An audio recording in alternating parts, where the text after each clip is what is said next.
give his opening remark. Yeah, thank you, Anoop. I welcome everyone to this second E-PGCON, which has been planned to help out our PGs. And we all know that we are going through a difficult times of COVID and facing the third wave, and organizing a conference is becoming a little challenging. And we all know that all the PGs have a basic requirement of presenting their paper to some of the conferences. And with the coming time of this pandemic, we are not able to. So we have planned, yes, last year also, and in the same line, we are planning this year also to have this PGCon. And I congratulate the team SNMC headed by CP Pal and for organizing and arranging in such a small time. And I wish all the participants of best wishes and thank all the faculty and the panelists who have taken their time to make this program a success. So I congratulate again, and I've my best wishes to all the participants. Thank you, Anoop. Thank you, Dr. Dhawan, sir. So, as our President, Dr. Dhawan, informed you that this is the second PG con which we are doing it. Last year during COVID, many of the conference could not held. So PGs were facing problem to present their cases because I presume as per the NMC guideline, they are supposed to present at least 2 papers. So UPOA took the lead in organizing the E-PGCON last year, and we had a tremendous response. So this year again, UPOA had given this responsibility on the shoulders of Dr. C.P. Pal, professor and head the Department of Orthopaedics, Agra, and he took it collectively, and his team is doing a wonderful job. So my congratulations and welcome. Thank you all the faculties and panelists who have joined us today in this chilly weather. And for postgraduate, I would just like to say that this is not an exam, it's a learning process. You need to learn, present more and more cases so that in a bigger platform, you're more confident and take the lead from UP Orthopedic Association at the national level and international level. So now I'll request our past president, Dr. Apoorva Agarwal, to say a few words. I welcome you all. First of all, I am congratulating Dr. C.P. Pal and his team for his wonderful work and continuing this E-PGCON. Now, mic switch over to Dr. C.P. Pal for the opening of this conference. C.P. Pal, sir. Thank you, sir. Thank you for all best wishes from all the dignitaries or senior persons. And I'm thankful to Anoop sir that he gave me this opportunity to host this program. And I'm whatsoever I can do in this short period of time, I've tried my best, but still hoping for the best. And I think we are on to be on the time. We have to start the program. Thank you, everybody. Thank you for best wishes. Thank you, sir. Thank you, everybody, sir. Thank you. Okay, now we go ahead. I think who is the moderator for the first session? Me. So I would like to invite Dr. Santosh Singh, Dr. Sanjay Prakash, sir, and Dr. Amit Agarwal to moderate first session in Hall 1. I welcome all 3 of you, sir. Please. Thank you so much. Thank you, Dr. Vipul. May I take the opportunity to invite for the chairpersons, Dr. Ashok Vich, sir, Dr. Apoorva Agarwal, sir, and Professor Sandeep Kumar. So all 3 are there. The 4th one is Dr. Jamal Ashraf is not joined us. So the chairpersons are the Dr. Ashok Vich, Dr. Apoorva Agarwal, and Professor Sandeep Kumar. And we have 2 colleagues with us as a moderator, Dr. Amit and Dr. Prakash. So thank you, Dr. Santosh. Yeah. So, Dr. Vij, can we start, or you take invitation for that one? We can start. Dr. Ashok Vij, sir. Sure. Sure, Please. sir. So, our first speaker is from KGM, Dr. Yashwardhan Sharma. Dr. Yashwardhan, are you there? Yeah, good evening, sir. Good evening. Please share your screen and go for your topic. Sure, sir.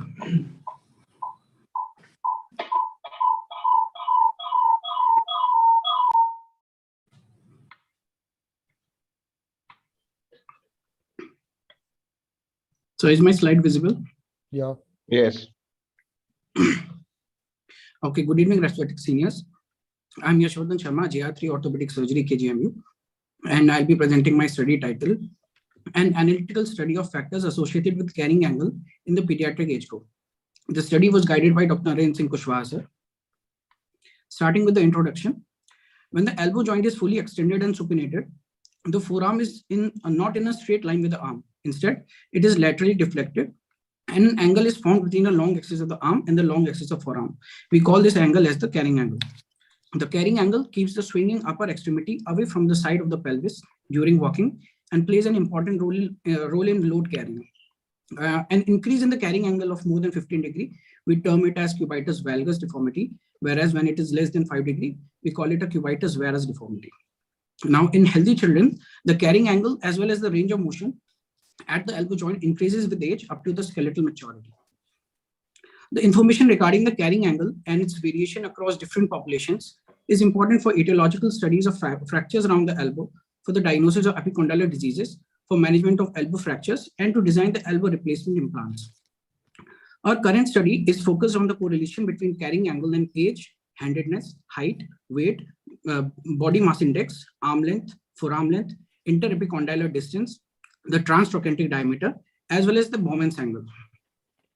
Now, the aims and objectives of this study: to identify the factors associated with carrying angle of the human elbow in pediatric population, to measure clinically and radiologically the carrying angle, to analyze the correlation between the clinical and radiological carrying angle, and to study the effect of age, sex, handedness, body characteristics on clinical as well as the radiological carrying angle. Now, the materials and methods. The study was conducted in the Department of Orthopaedic Surgery, KGMU, Lucknow. Inclusion criteria: children aged less than 16 years who attended the OPD of the Department of Orthopedic Surgery were selected for the study. Exclusion criteria: any children who were having any abnormality of the elbow, like the history of trauma, tumor, bone or joint infection, post-polio residual paralysis, metabolic bone disorders, neurological conditions, arthritis, congenital orthopedic deformities. All these were excluded from the study, and only those with a normal elbow were included. Now, the children who were selected for the study, they were assessed for age, sex, forearm length, arm length, handedness, transtrochanteric diameter, the height, weight, body mass index, interepicondylar distance, Bowman's angle, secondary sexual characteristics, the clinical and the radiological carrying angle. Now, for the measurement of the clinical carrying angle, we took a long axis of the arm by taking a point at the tip of acromion and the midpoint of the lateral and medial epicondyles of the humerus. And for the long axis of the arm, we took the midpoint of the lateral and medial epicondyle and the midpoint of the radial and ulnar styloid. And the angle between these two lines was the clinical carrying angle. And same was done for the radiological carrying angle using the software IQ measure. Now, the observations and results. A total of 140 children in the age group of less than 16 years were enrolled in the study, out of which 98 were males and 42 were females, with a mean age of 5.84 years. Out of these, secondary sexual characteristics were present in 22 of the cases. The mean clinical and radiological carrying angles came out to be 8.66 and 8.99 respectively. And we did not find any significant difference between the clinical and the radiological carrying angle. The value of carrying angle was found to increase with age. The values of carrying angle were found to be slightly higher in the female subjects as compared to the males. And it was found that the cases that had developed secondary sexual characteristics had a greater value of the carrying angle. Now, we did not find any significant difference in carrying angle of the dominant and the non-dominant side. We found a strong positive correlation of carrying angle with weight and height, whereas a negative correlation with body mass index. We also found a strong positive correlation of carrying angle with arm length, forearm length, interepicondylar distance, as well as the transtrochanteric diameter, while the carrying angle and Bowman's angle showed a negative correlation.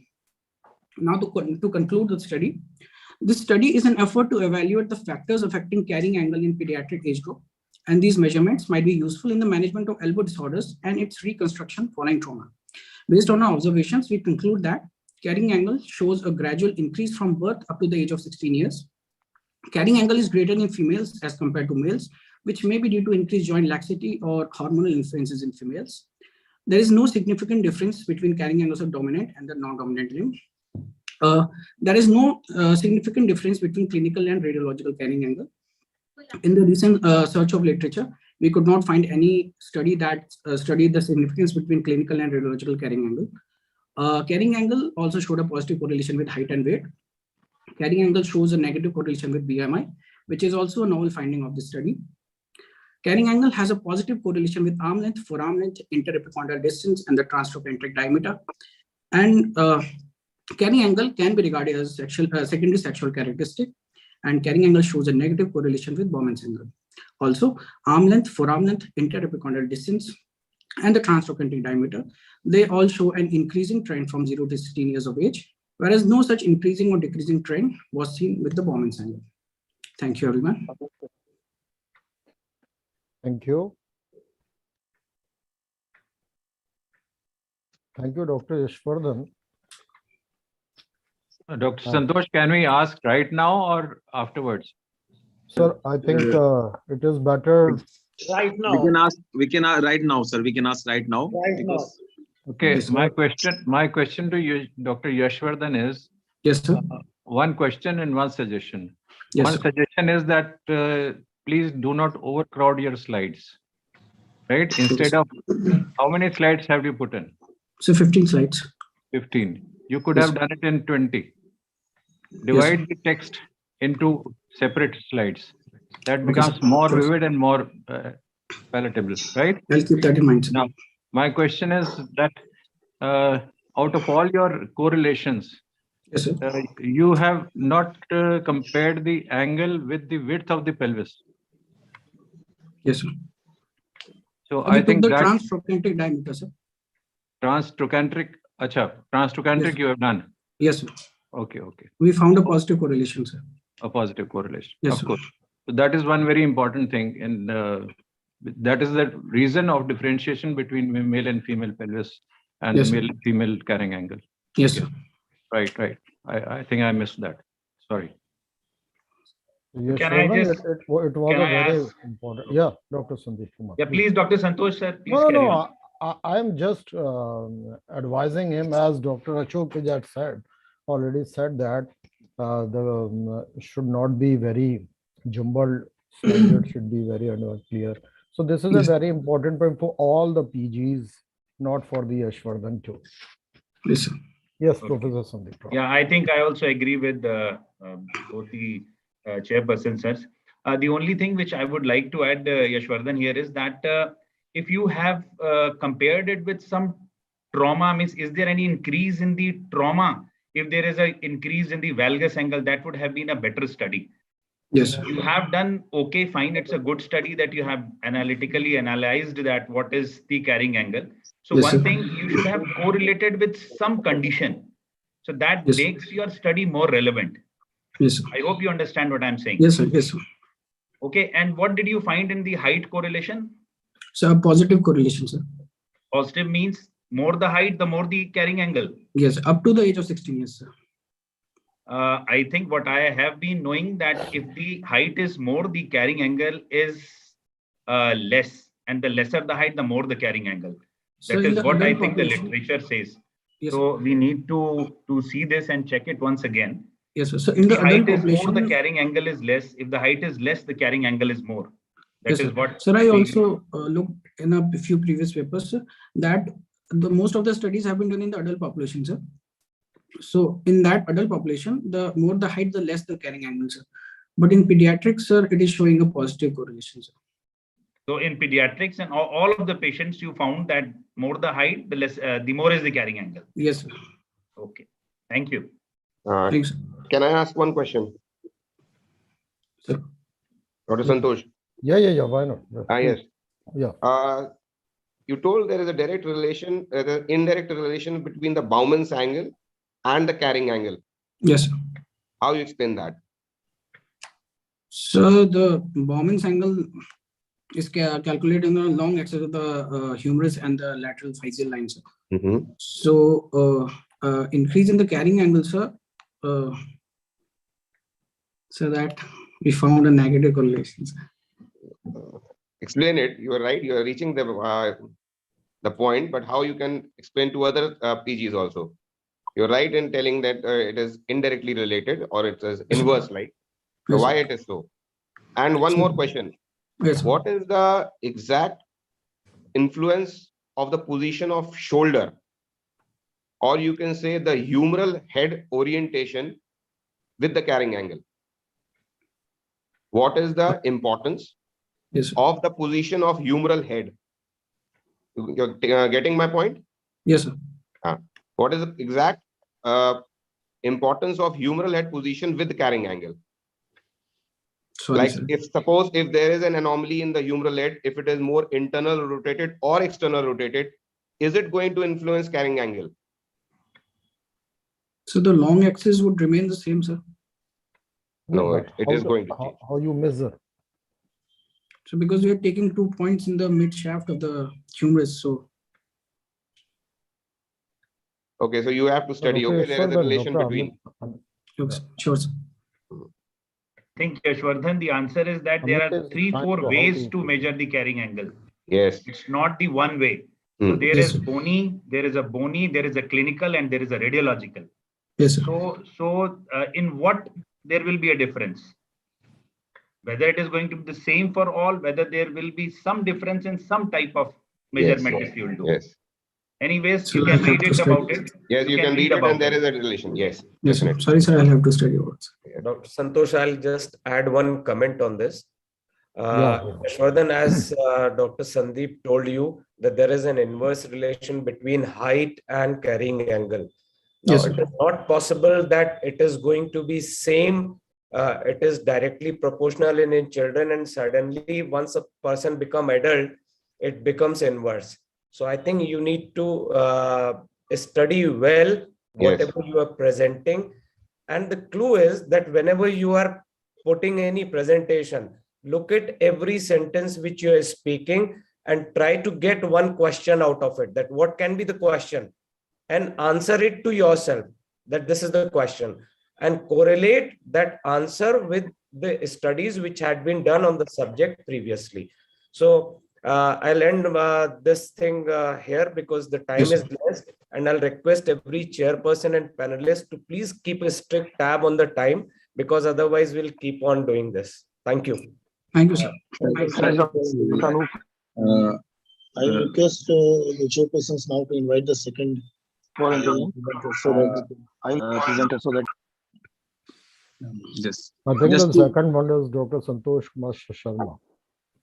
Okay. Dr. Santosh, are you there?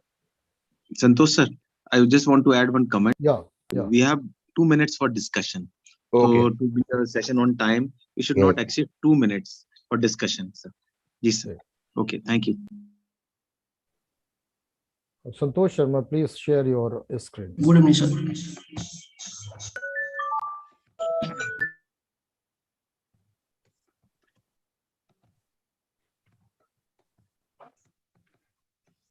Yes, go ahead. Okay. Good evening, sir. Myself, Dr. Santosh Kumar Sharma, JR3, Indian Medical University, now Department of Orthopaedics.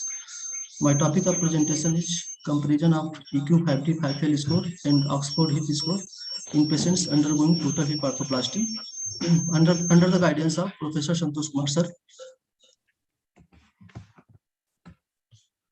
Introduction. Total hip replacement is one of the most popular orthopedic surgery and has termed as a surgery of the century by Lancet. Total hip arthroplasty is an excellent therapeutic option for people who have advanced stage of arthritic hip problem. Patient-centered evaluation of outcome, including pain and function of the affected joint, is possible with joint-specific patient-related outcome measures. EQ5D tools measure height dimension, mobility, self-care, usual activity, pain or discomfort, and anxiety or depression. The Oxford hip score was created in 1996 to assess total hip arthroplasty post-operative outcome. This study was conducted to assess the performance of EQ5D5L and Oxford hip score in patients who have had total hip arthroplasty. Aims and objective. The present hospital-based prospective cohort study was conducted over 33 primary total hip arthroplasty patients who were admitted in the arthroplasty unit of the Department of Orthopaedics at King George Medical University, Lucknow. The aims to compare the performance of EQ5D5L score and Oxford hip score in patients who have examined strength of relationship between the Oxford hip score and EQ5D5L score. Methodology. My study design was prospective cohort study. Study population. The present hospital-based prospective cohort study was conducted over 33 primary total hip arthroplasty patients who were admitted in the arthroplasty unit of Department of Orthopaedics, KGMU. During the study period of January 2020 to January 2021, inclusion criteria of my study: patients undergoing total hip arthroplasty in the Department of Orthopaedics, KGMU. Exclusion criteria: other hip-related problem on the same or contralateral side. Patients who have undergone any other surgery which is likely to affect the physical status of the patient. Patients with a history of undergoing treatment for any other condition likely to affect their physical or mental well-being, that is, depression, schizophrenia, mania, chronic painful conditions, and acute neurologic pain. Patient with intellectual disability. Patient not given consent for the study. Observation and result: a total 33 patients. Out of these, 25 male and 8 female were enrolled. The commonest diagnosis of enrolled patient was avascular necrosis of hip, followed by ankylosing spondylitis, then rheumatoid arthritis, post-traumatic arthritis hip. Most of the cases were operated using the posterior approach, followed by lateral approach. Uncemented total hip arthroplasty was done in majority of the cases. On statistical analysis, Oxford hip score was found to be directly associated with EQ5D5L, demonstrate a good positive correlation. Conclusion: this study was aimed to evaluate the reliability and validity of Oxford hip score and EQ5D5L score in the patient undergoing total hip arthroplasty using patient-reported outcome measures. Patient quality of life and perception had significantly improved following arthroplasty at 6 month to 1 year follow-ups in our study. Both cemented and uncemented fixation worked well in their respective domains, with cemented fixation being chosen for the older patients. In our study, we found that EQ5D5L score and Oxford hip score showed correlation among them, and either can be used to evaluate the outcome of total hip arthroplasty. Thank you, everyone. Dr. Santosh, you took both the scores for your cases, or took one of them? आवाज on करो वहां से button दबाओ, question पूछ रहे हैं मैं जो ऑफ किए थे पहले.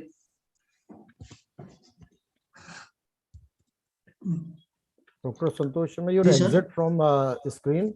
Ji sir, I'm at home. Yeah. Please exit from sharing the screen.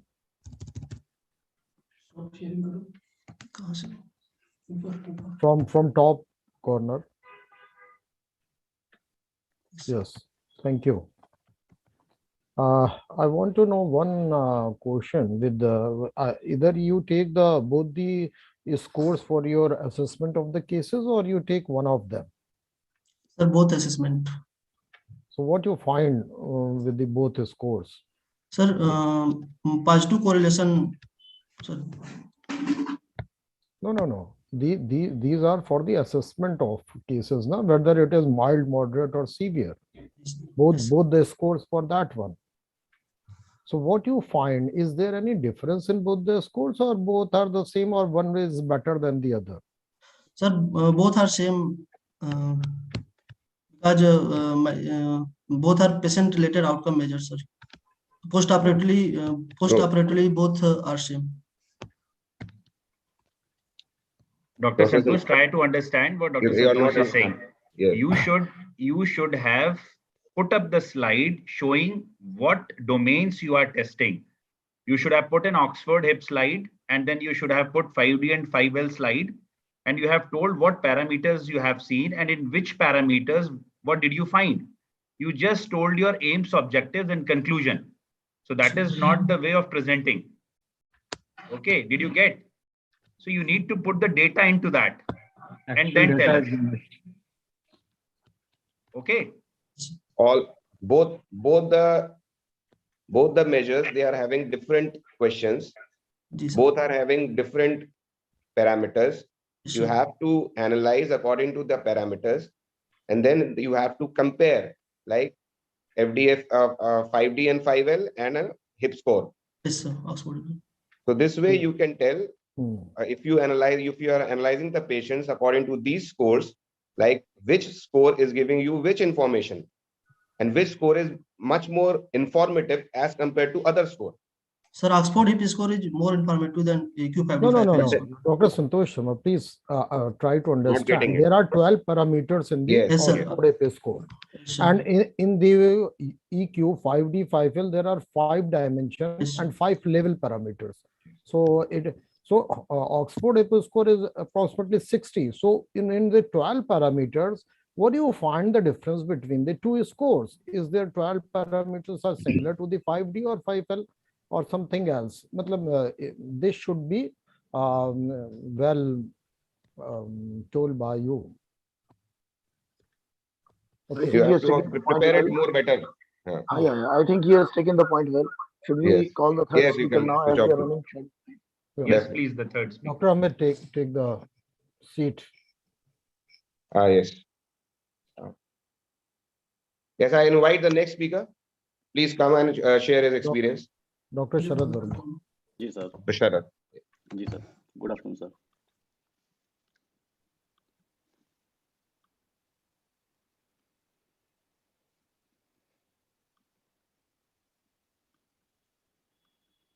Make it a full screen. Yep.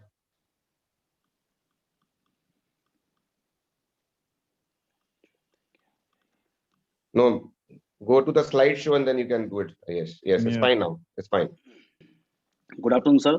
Myself, Sharad Verma. My topic is gait analysis in a patient with wide resection and endoprosthesis replacement around the knee. My chief guide is Professor Ashish Kumar. And I start with the introduction. The distal femur and proximal tibia are the most common location for the primary bone tumor. Osteosarcoma, a recurrent giant cell tumor, are most common malignant and brain tumor, respectively. Up to 1970, amputation was the main cornerstone treatment for the musculoskeletal sarcoma of extremities. With the advent of chemotherapy, which has enabled limb salvage surgery as a treatment of choice in around 70 to 80% of the patients of such etiology. The MSTS score was designed by the MSTS Society, that is Musculoskeletal Tumor Society, in 1993, and formally endorsed by the International Symposium on the Limb Salvage Surgery, which intend to assess the functional outcome of the patient who have already undergone such surgeries.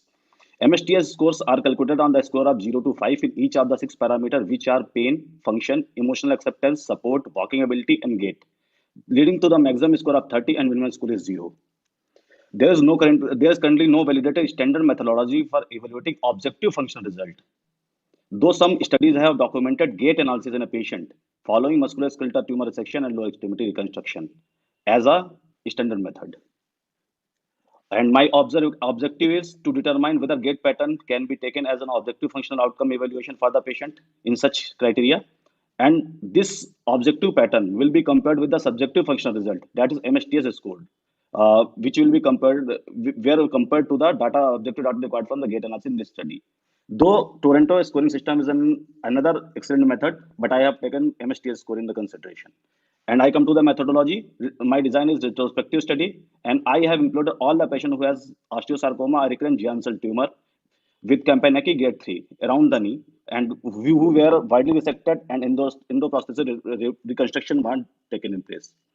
And I have excluded all the patients who have either neurological impairment, infection, have undergone multiple several operations, local recurrence, distal metastasis, or all those patients who have limb length discrepancy of more than 2 centimeters were also excluded. Before gait analysis, all the patients were assessed and evaluated using MSTS Tumor Society score. Pain, function, emotional support, walking, and gait were the 6 parameters, and 0 to 5 were the grading. Maximum score is 30 and minimum score is 0. 18 retrospective markers were applied over the body the gait analysis was performed. BTS Smart Clinic software are used to analyze the gait. And I come to the result and discussion. This analysis enlisted the participation of 20 patients, 8 were female and 12 were male. Out of those 20 patients, 7 were diagnosed with the osteosarcoma, while remaining 13 were diagnosed with the recurrent Janssen tumor, Campanaki grade 3. There were 10 lesions found in the distal femur and another 10 lesions found over the proximal tibia. 31 to 40-year age group population was the most common population age group. The tumor were in block resected in all 20 patients, resulting in a clear surgical margin. Patient in this study has an average follow-up time of 26.65 months, ranging from 11 to 51 months. The MSTS score showed that all the participants in the study showed good to excellent subjective functional outcome assessment with a mean score of 22.95 out of maximum 30. A total 18 individuals, that is 90%, had a score of 21 to 27%, which is excellent. The moderate score of 17 and 18 were recorded for the 2 patients. All the 6 components of MSTS were lower in both cases. And 1 patient has recorded a score of 2 in gait component, which is poor, though he perceived that his gait has altered, resulting in the substantial cosmetic defect, but just a minor functional defect. And 2 patients reported that their gait has returned to the normal following surgery. The gait criteria received a score of 5, which is best and excellent. In both cases, giant cell tumor of distal femur were the diagnosis. And overall MSTS score was 26 and 27 respectively in that case. The 20 patients gait analysis revealed a mean free paced walking velocity without support of 0.92 meter per second, which is 69.69% of the normal. I am taking the normal value provided by Vipul.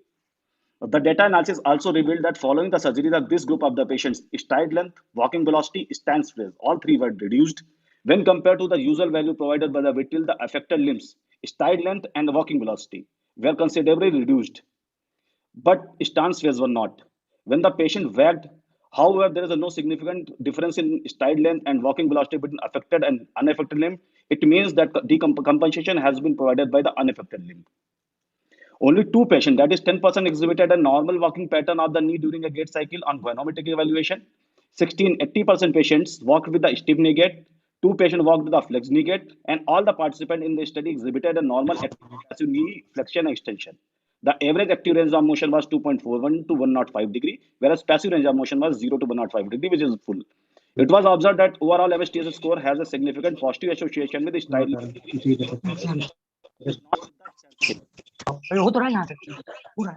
score, and walking showed the walking velocity subcategory MSTS. The Pearson correlation has a moderate. It means higher the MSTS score, higher the functional score, higher the walking score, more likely the patient will walk faster. Although the majority of patients who have had limb salvage surgery have an abnormal gait, their functional outcome was still good to excellent. We discovered in the study that individuals who underwent the knee endoprosthetic reconstruction walked slower than the normal gait pattern provided by the Mittal. And this slower velocity is most likely due to muscular weakness following a wide excision to reach a clear surgical margin due to high amount of muscle resection. During the stance phase, patient also spend less time on the affected limb. All the patients in this study walked in a symmetrical pattern. There was no discrimination, no difference between walking velocity, stride length, or knee range of motion. We determined that the normal limb had decompensated in order to compensate for the affected limb. The patient who undergone tumor resection and reconstruction by knee endoprosthesis replacement or distal femur showed better functional outcome due to intactness of the extension mechanism. We believe the socio-psychological factor have a significant impact on the sarcoma survivors. Limb reconstruction with endoprosthesis boost the follow of life in these survivors, though a further study regarding this can be done. And I conclude here, the MSTS scoring system and gait analysis we demonstrated that patient had good to excellent functional outcome. The symmetrical walking pattern denominate this. Despite of the fact that operative limbs, walking pace, stride length, stance phase, all 3 were reduced than the normal, but the gait was symmetrical. It means, again, the normal limb has compensated for the affected limb. There was substantial relationship between subjective and objective characteristics in gait analysis. Overall MSTS score, function, and walking score were marginally linked with the walking velocity and stride length, but not with the stance phase. As a result, we believe that gait analysis can be used as a complementary technique for the objective assessment in the individual with the knee endoprosthetic reconstruction, whereas MSTS scoring system is still a valid assessment for the functional outcome in limb salvage surgery of the lower extremities. Thank you, sir. Thank you, Dr. Sharad. Now the paper is open for the question.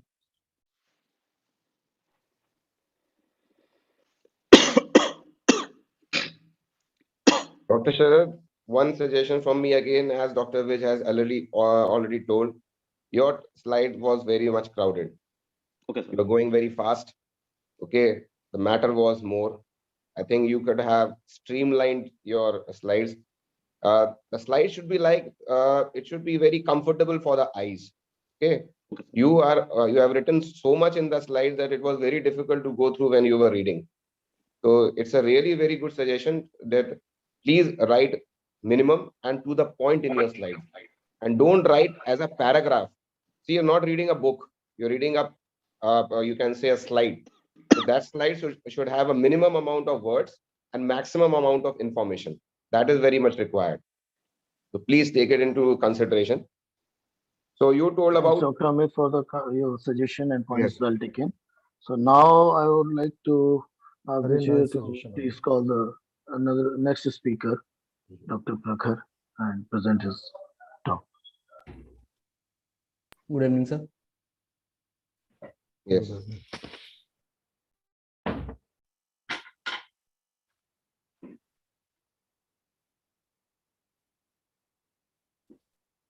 Shall I present, sir? Yeah, you are visible now. Go Put it ahead. on slideshow. Yeah, this is a good topic. Shall I present, sir? Yeah, you can start now. Good evening, sir. The topic of my presentation is assessment of risk factor of low back pain among postgraduate medical students, a cross-sectional study.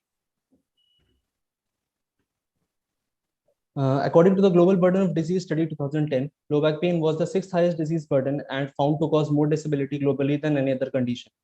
Postgraduate medical students are more prone to low back pain because of their highly demanding routine, making them highly prone to low back pain. This study is therefore undertaken to estimate the prevalence of low back pain and identify its associated risk factors among postgraduate students of a medical college in Lucknow. The objectives of my study are the assessment of low back pain, the risk factors for low back pain among postgraduate medical students, and to assess the lifetime prevalence, 12-month prevalence, and point prevalence of low back pain among the postgraduate medical students. We conducted an observational questionnaire-based cross-sectional study among various departments of King George Medical University, Lucknow.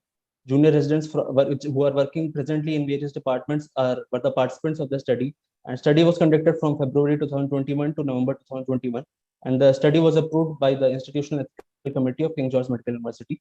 The sample size for the study was calculated to be 190, taking 47.5% as the expected prevalence of low back pain in medical students, according to the study conducted by Agarwal et al. At Maulana Azad Medical College. All the junior residents who are presently enrolled in various departments of King George Medical University were included in the study, and candidates not giving informed consent, medical students with physical disability, and medical students suffering from any medical disorder affecting the bone turnover metabolism were excluded from the study. The study tool is a pre-tested, self-administered structured questionnaire, which consisted of 4 parts: consent, demography, prevalence, and the impact of low back pain on everyday functioning and mood of the residents. Out of the 198 eligible students, 195 students were included in the study and further analyzed, sir. The results are, out of 195 students enrolled, maximum participation was seen from Department of Pediatrics, Orthopaedics, Internal Medicine, and General Surgery. In our study, the 1-year prevalence of low back pain was found to be 67.2%. The lifetime prevalence was 17.4%, and the point prevalence was 15.4%, respectively, sir. From the total departments, 78% representation was from the clinical departments and 22% from the non-clinical. And among the clinical departments, 47% representation were from the medicinal branches and 53% from the surgical branches. However, the specialty of residents did not show any significant statistical correlation with the prevalence of low back pain. Similarly, year of residency as well as the gender of the residents did not show any statistically significant correlation with the prevalence of low back pain. Most of the residents who participated in our study were from the age group of 26 to 30 years, and age was not shown to have any significant statistical correlation with the prevalence. Among other demographic parameters, weight was shown to have significant statistical correlation with the prevalence of low back pain. Similarly, marital status and the history of trauma did not show statistically significant correlation. About 92% residents responded that they took consultation regarding their issue of low back pain, and this was found to have significant statistical correlation. Most of the residents localized their back pain to the lower back and gluteal region, and this was highly significant with the prevalence of low back pain. In our study, about 68% residents responded that they did not do any sort of exercise, and this was significantly correlated with the prevalence of low back pain. In our study, we found no statistically significant correlation with the prevalence of low back pain and substance abuse. Most of the residents believed that their low back pain is because of their lifestyle in a medical profession. Most of the residents felt severely anxious during these episodes of acute low back pain. However, a majority of them responded that they were highly satisfied with their work. Regarding the measures which the residents took to cope their acute aggravation of low back pain, most of the residents took rest, did hot fomentation of the low back region, and took medications.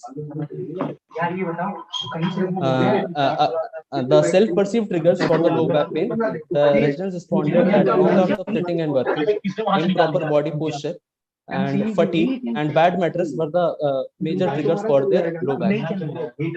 To conclude, I would like to say in our study, the 1-year prevalence of low back pain was 67.2%, lifetime prevalence was 17.4%, and the point prevalence was 15.4%. Significant association were found with the location of low back pain, role of exercise, lifestyle of residents, work satisfaction, level of anxiety, and the consultation rates.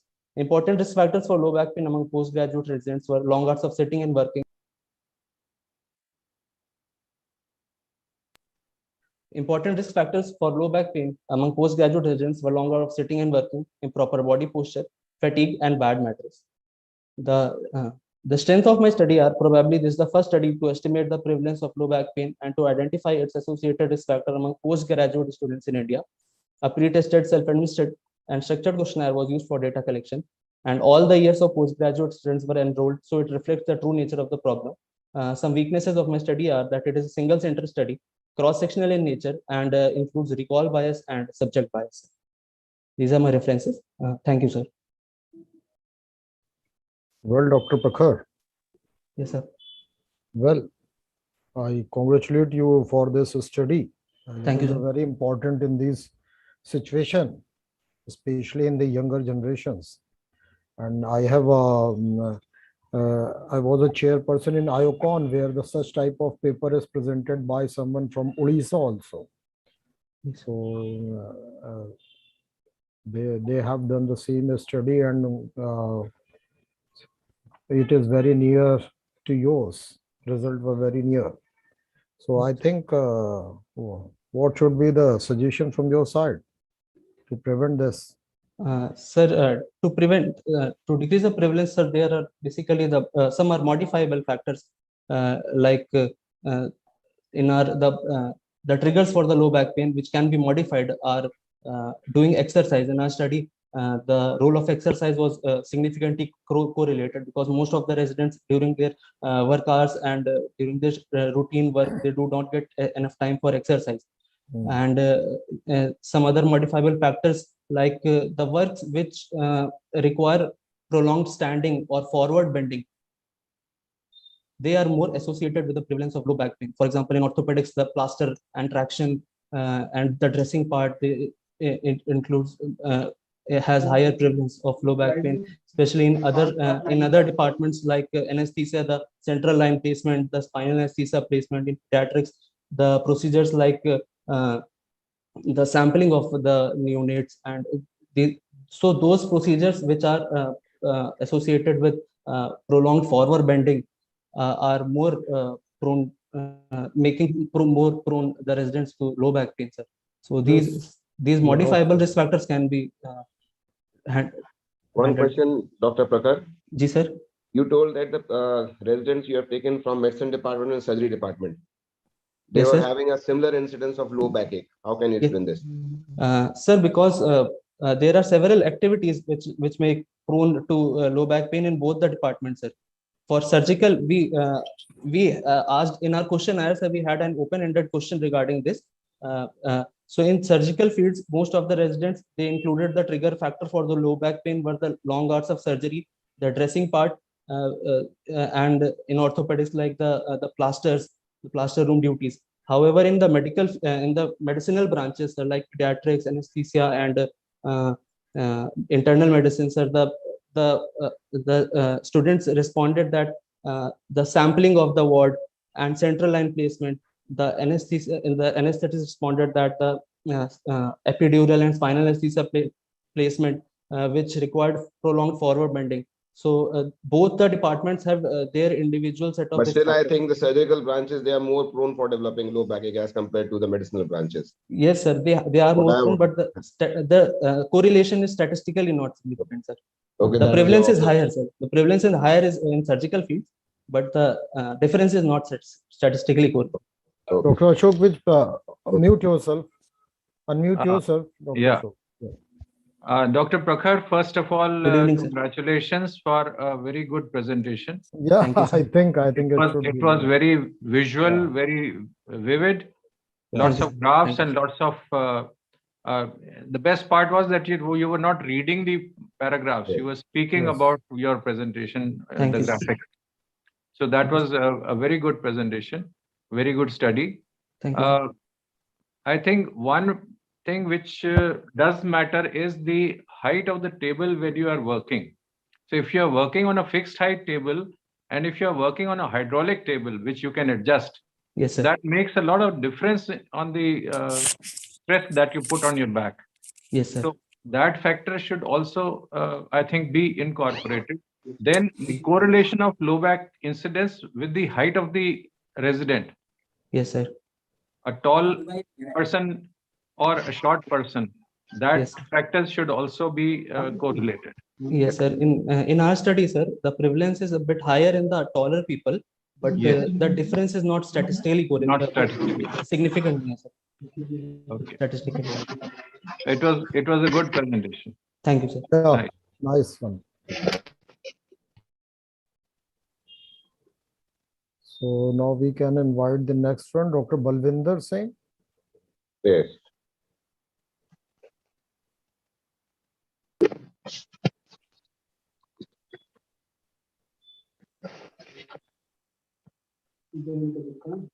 Good evening, sir. This is Dr. Balvinder Singh, Junior Resident 3, Department of Orthopaedic Surgery, KGMU Lucknow. The topic of my presentation is a retrospective cohort study to evaluate clinical and radiological results of surgical treatment of acetabular fractures using modified Stoppa's approach, which was done under the guidance of Professor R.N. Srivastava sir and Dr. Kumar sir. Acetabulum forms the most important weight-bearing joint, which is hip joint, and its fracture is an intra-articular fracture. So the basic aim of various surgical approaches used for acetabular fractures is to provide anatomic reduction with minimum complications. Modified Stoppa's technique is being used more widely in recent years because it is less extensile approach, which provides direct visualization of anterior column, quadrilateral surface, and allows anatomical reduction along with fixation of acetabular fractures. There are several literatures available on management of acetabular fractures by modified Stoppa's approach with encouraging results. Therefore, we aimed at assessing the effectiveness of Stoppa's approach in terms of radiological and functional outcome, and to assess post-operative complications, because it is important to build the evidence in support of management of acetabular fractures by this approach globally. Coming to aims and objectives, the aim of my study is to evaluate radiological and functional results of surgical treatment of acetabular fractures using modified Stoppa's approach, and to evaluate complications of surgical treatment of acetabular fractures using modified Stoppa's approach. The design of my study was a retrospective cohort-based, hospital-based cohort study, and study population included patients who had undergone modified Stoppa's approach for a fracture fixation of acetabular fracture fixation, Department of Orthopaedic Surgery, KGMU Lucknow, between 2015 and 2020, with minimum follow-up of 1 year. Inclusion criteria was an fracture of acetabulum with a displacement of more than or equal to 2 mm in weight-bearing region within 2 weeks of injury in adult patients having minimum of follow-up of 1 year. Exclusion criteria were patients who had undergone a KL approach or other approach in addition to modified Stoppa's approach, patients with associated posterior pelvic ring injuries, patients who were lost in follow-up or with incomplete follow-up, patients who had suffered head trauma that was prolonged immobilization, patients with open and undisplaced fractures, and patients with a history of ipsilateral hip injuries that meant the results like fractures of head of femur. So parameters measured were patient demographic data, intraoperative parameters like surgery time, corona mortis, and neurovascular injuries. Postoperative reduction according to Marta's radiological criteria. Radiological outcome at first year was at 1 year was assessed according to Marta's radiological grading system, and functional outcome at 1 year was assessed according to Murley, Dioben, and post-grading scoring system. So this is Marta's radiological grading system, which takes in account of joint space narrowing, sclerosis, and osteophytes. This slide shows the modified Murley's Dioben and Dioben scoring system, which takes into account the pain, walking, and range of motion, and is classified according to into excellent, good, fair, and poor. Coming on to results and observations, we enrolled 42 patients, out of which 31 were male and 11 were females. Majority of the patients had anterior column posterior hemitransverse fractures, which was followed by both column fractures, and the T-type fractures were of least type. Type of fracture showed no significant association with postoperative reduction. Postoperative reduction was anatomic in 32 patients, imperfect in 7 patients, and poor in 3 patients. Radiological outcome was excellent in 21 patients, good in 15 patients, fair in 4 patients, and poor in 2 patients. Association was assessed between postoperative reduction and radiological outcome at 1 year, which was highly significant. All the patients with excellent radiological outcome had anatomic gradation. Similarly, functional outcome was excellent in 28 patients, good in 6 patients, fair in 6 patients, and poor in 2 patients. Association between postoperative reduction and functional outcome was found to be highly significant. All the patients with excellent functional outcome had anatomic reduction. This slide justifies second aim of my study, which was postoperative complications. As you can see, most of the patients showed no complications during the postoperative period, whereas R30 was the most common complication among 16.3% of patients, which was followed by infection in 12% of patients, which got subsided within 2 weeks of postoperative period with proper antibiotics. Other complications were implant failure in 4.27% patients and avian in 2.4% patients. This was a patient with showing transverse fracture of left acetabulum with follow-up of 4 years, showing postoperative reduction and functional outcome at 4 years. This was another patient with both column fracture of left acetabulum, which was managed by modified Stoppa's approach, showing postoperative reduction and functional outcome at 4 years. This is another patient with central fracture dislocation of right hip, showing postoperative reduction, and this patient also shows arthritic changes at follow-up, which is a postoperative complication. So to conclude, the modified Rice-Stoppa approach for the treatment of acetabular fractures allows excellent to good reduction in majority of cases with direct visualization of quadrilateral surface and anterior column. Majority of the patients were managed by this approach showed excellent good radiological and functional outcome. Modified Stoppa approach is beneficial when combination of quadrilateral surface and posterior column exists. Thank you. Thank you, Dr. Balwinder. Any questions from him?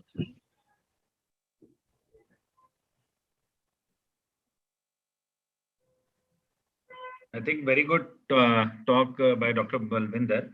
The only thing is why the infection rate was 12%. Yeah. If you see the literature, what I believe that the infection rate is not more than 2 to 3% in any of the centers. So why 12%? And the failure because of that is 4%. So I think that is a little more as compared to other studies.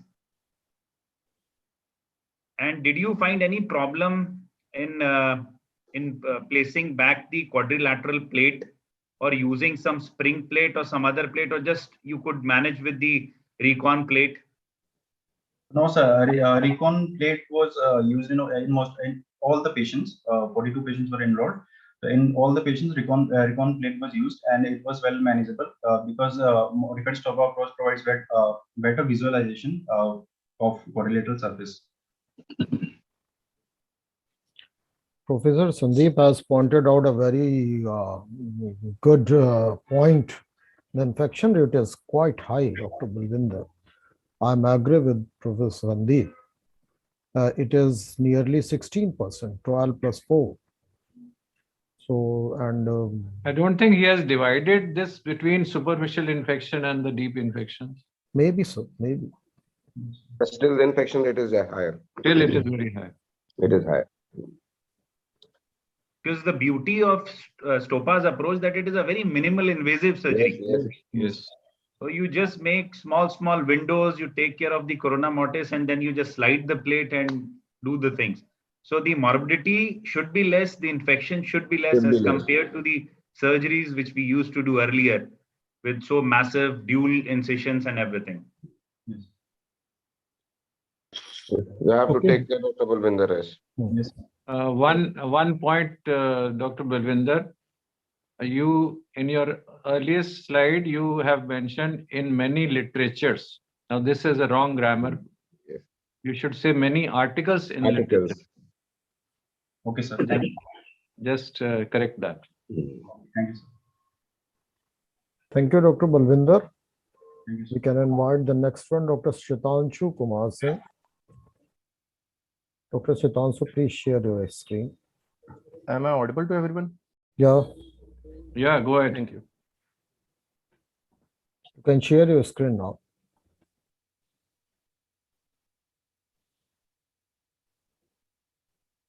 Is it visible? No, it's sharing in the process of sharing. It is not visible. Yes, now it's visible. It's visible. It's visible. Okay. Go ahead. Good evening, everyone. I'm Dr. Shitanshu, Junior Resident 3 from King George Medical University.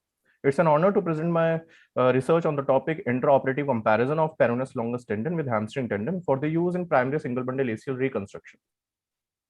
Anterior cruciate ligament is the most frequently injured knee joint structure, and hence its satisfactory reconstruction is a matter of utmost importance. The management of ACL tear by anterior cruciate ligament reconstruction using the patient's own tendon has become an extensively performed procedure.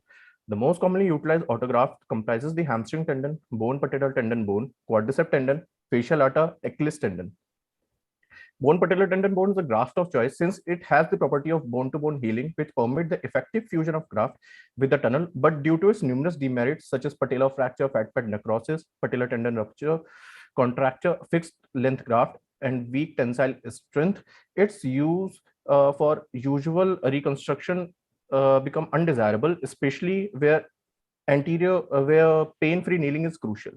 Hamstring tendon are relatively easier to harvest, minimal donor side mobility, with a tensile strength comparable to that of native ACL. But it has unpredictable graft size. Its harvest lead to potential decrease in hamstring muscle strength, which is crucial for some athletes who need dominant hamstring power. So due to these demerits, surgeons have now diverted their focus on the use of peroneus longus tendon for primary single bundle ACLR. Owing to its simple anatomy, it can easily and quickly be harvested even by inexperienced surgeon, minimizing the chance of complication like graft amputation while its retrieval. Contrary to the complex anatomy of semitendinous and gracilis tendon, peroneus longus does not have any fibrous connection with peroneus brevis and deep fascia with predictable graft thickness and length. Very few studies are present on the use of peroneus longus for arthroscopic primary single bundle ACL reconstruction, especially focusing on its biomechanical properties and ease of retrieval. So the purpose of this study is to compare the peroneus longus tendon with hamstring tendon in the context of time of graft harvesting, graft thickness and length. This study was conducted in our tertiary case center from September 2019 to October 2021. All those patients who presented in our OPD and eventually got diagnosed with ACL rupture were included in the study after proper written informed consent. All the registered patients then treated with arthroscopic single bundle ACL reconstruction with their respective autografts. All surgeries were performed by a single senior surgeon to avoid bias. The time of graft retrieval, its thickness and length were measured intraoperatively. During this study, 61 patients who were registered in our study underwent an isolated single bundle ACL reconstruction, among which half of the patients were included in the hamstring group and another half were allotted the peroneus longus group. The mean time taken for graft retrieval for peroneus longus was reported to be 7.68 minutes with a maximum of 10.8 minutes and a minimum of 5.5 minutes. Whereas for hamstring tendon, it was 13.15 minutes with a maximum of 15.3 and a minimum of 6.3 minutes.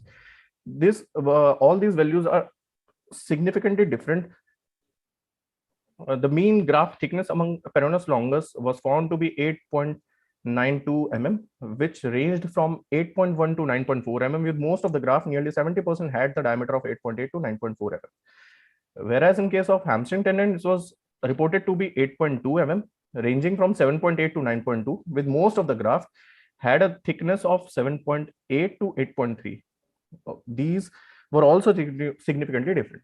The mean graft length among peroneus longus tendon was reported to be 261 mm, ranged from 241 to 272 mm, whereas for semitendinous and gracilis, it was reported to be 210 mm and 161 mm respectively. So our study concludes that the peroneus longus tendon is relatively larger both in terms of length and thickness as compared to hamstring tendon with much less graft harvesting time. Thus, we can recommend the peroneus longus tendon as a promising alternative for hamstring tendon for primary single bundle ACL reconstruction. Thank you.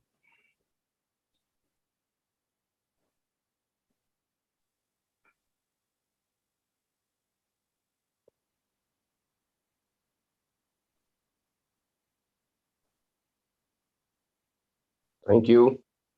Yes, sir. So, anybody wants to ask any questions? Sitanshu, this was a per-operative study, and I accept that whatever parameters you have taken, you are absolutely right that the peroneal tendon is thicker as compared to the hamstring ones. Yes, but I think if you can you just conclude by saying that this is a good option in doing a ACL reconstruction? Do you think that on these bases only you can see, or what all other things you need to see before deciding this and concluding that, okay, this is a good option, this is a better option? Sir, it was actually a demerit of my study that I had included only the intra-op findings and not the and did not do the follow-up of the patient, especially for functional outcome and donor side mobility. So I should have included that also and then concluded it, but it is actually a demerit of us. Yes, good. So that is the demerit, because then you have to study the foot and ankle disability index, that whether there isn't any disability because you have taken out the peroneal longus tendon. So per-operative it is fine, but if you see in longer follow-up cases, then the hamstring might be a better or as good as the peroneal longus tendon. The clinical impact is also matters, very rightly pointed out.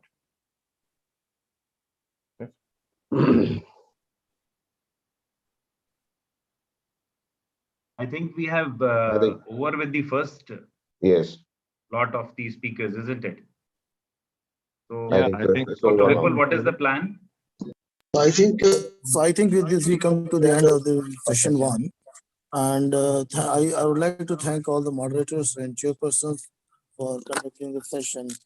Thank you, Dr. Vipul. Thank you. And thank you, now Dr. I would Pal. like to invite the moderators for the session two.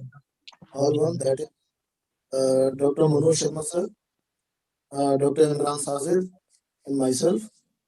And with this, I would like to invite our chairpersons for the session two. They are Dr. Ajay Singh sir, Dr. Gyaneshwar Tonk, Dr. Sachin Yadav, and Dr. Manish sir.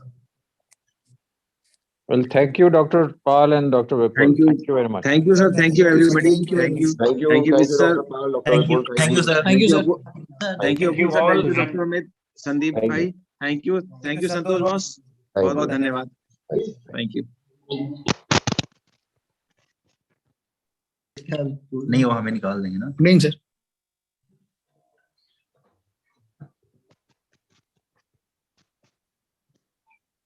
Yes.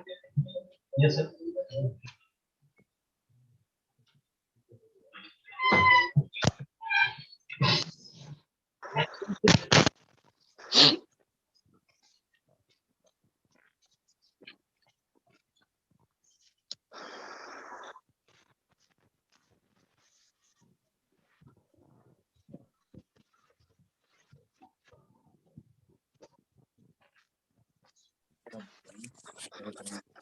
So we would like to invite now Dr. Surinder Gehlot to start his presentation.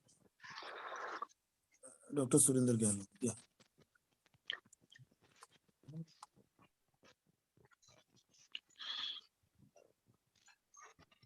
I think Sachin is here. Sachin from Lavas. CP, am I audible? Hello. CP, am I audible? Hello.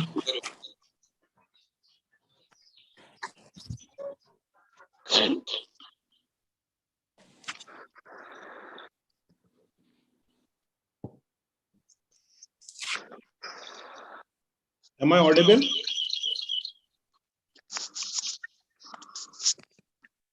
Yes, sir, you are audible.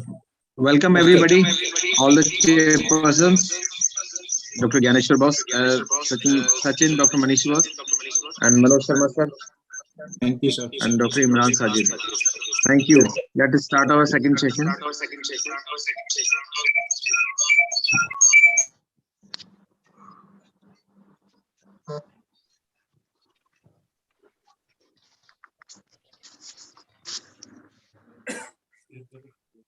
Dr. Surendra, please start yours. Yeah. Am I audible? Yeah, please start it. Yes, correct. Please start.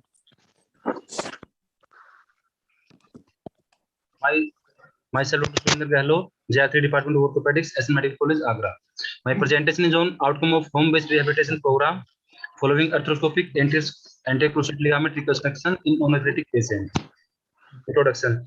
ACL tear have been termed as the first stage.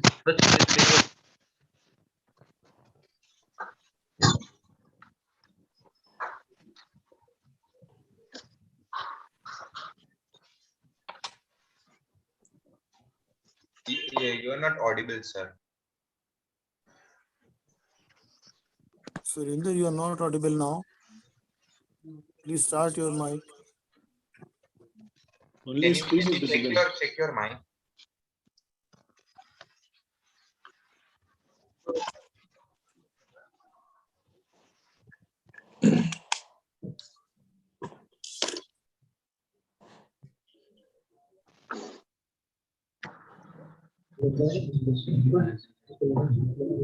Recording in progress.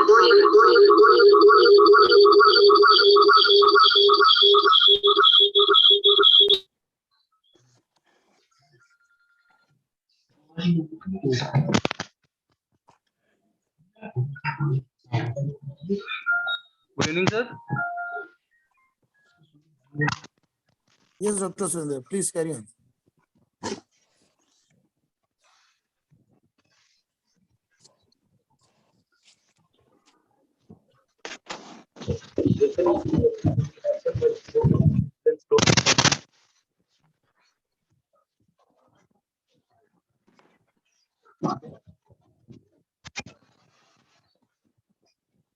Dr. Surendra, you are still not audible. I think we can go for next candidate. Meanwhile, he will see for it why he is not audible. Okay, we can switch over to next candidate, please. Okay. Dr. Atul, are you ready with your presentation?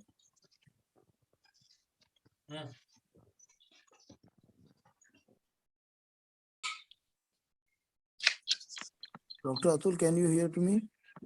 Yes, sir. So please share your screen and start your. Dr. Atul, please share your screen and start your presentation.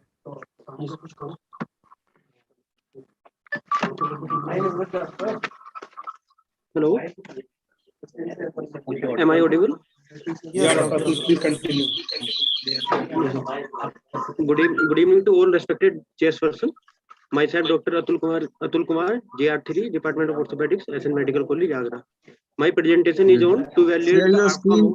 Atul, share your screen. You are sharing or Just click on the PPT, sir.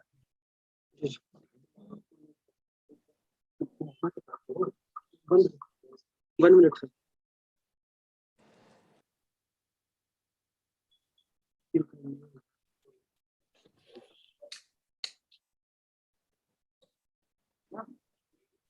Hello.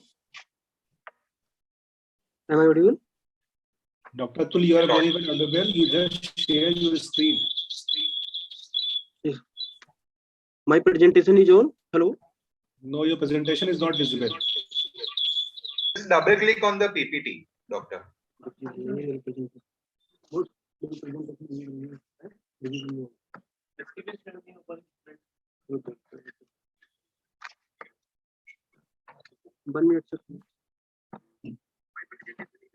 Hang हो रहा है तुम्हारा laptop.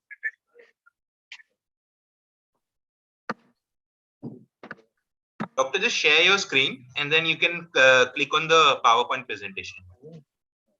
Yes. Correct now. Now you started. Yes. Now it's there.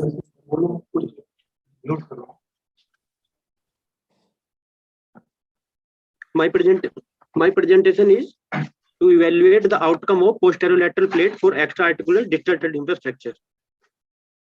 Introduction. Extra-articular distal humerus fracture account for approximately 16% of humerus fracture and 3% of all fracture in adult. There is a bimodal distribution with respect to age and gender, with peak of incidence in male age 12 to 13 years and female age 16 years or over. Fracture of distal third humerus are challenging injury due to their periarticular location, small size of distal bone fragment, and the osteopenic quality of the bone in older adult. Composite problem in distal humerus fracture management include frequent articular involvement, metaphyseal comminution, bone loss, and osteopenia. The treatment of these fracture is controversial. One group of surgeons favor non-operative treatment with plaster cast immobilization and functional bracing, while the other favor operative fixation. Although these fractures can be treated conservatively with satisfactory union, but due to concern of radial nerve injury, either due to close reduction or movement of the fracture end, difficulty in controlling fracture alignment, and stiffness of the shoulder and elbow joint following non-operative treatment are the major reason to opt for an operative fixation. The chance of functional impairment and deformity are very high following conservative treatment of distal fracture of the humerus. Surgical treatment is better in terms of alignment. Also, the patient can return to their function quicker. Majority of the current recommendation in the management of distal humerus fracture include open reduction and internal fixation with plate and screw fixation. ORIF of the fracture allows the surgeon to restore anatomical alignment of the fracture fragment and permit early range of motion exercise, which may aid in return of the functional range of motion of the elbow post-operatively. Firstly, the small size of distal fragment in humerus dimetaphyseal fracture does not provide adequate area to hold 8 cortex, and secondly, the distal end of the plate may impinge on the olecranon fossa. Majority of the study are in favor of using 4.5 mm low contour dynamic compression plate. The plate should hold 8 cortex in both the proximal and distal fragment, but for the fracture of distal humerus, this technique of plate fixation does not yield good result.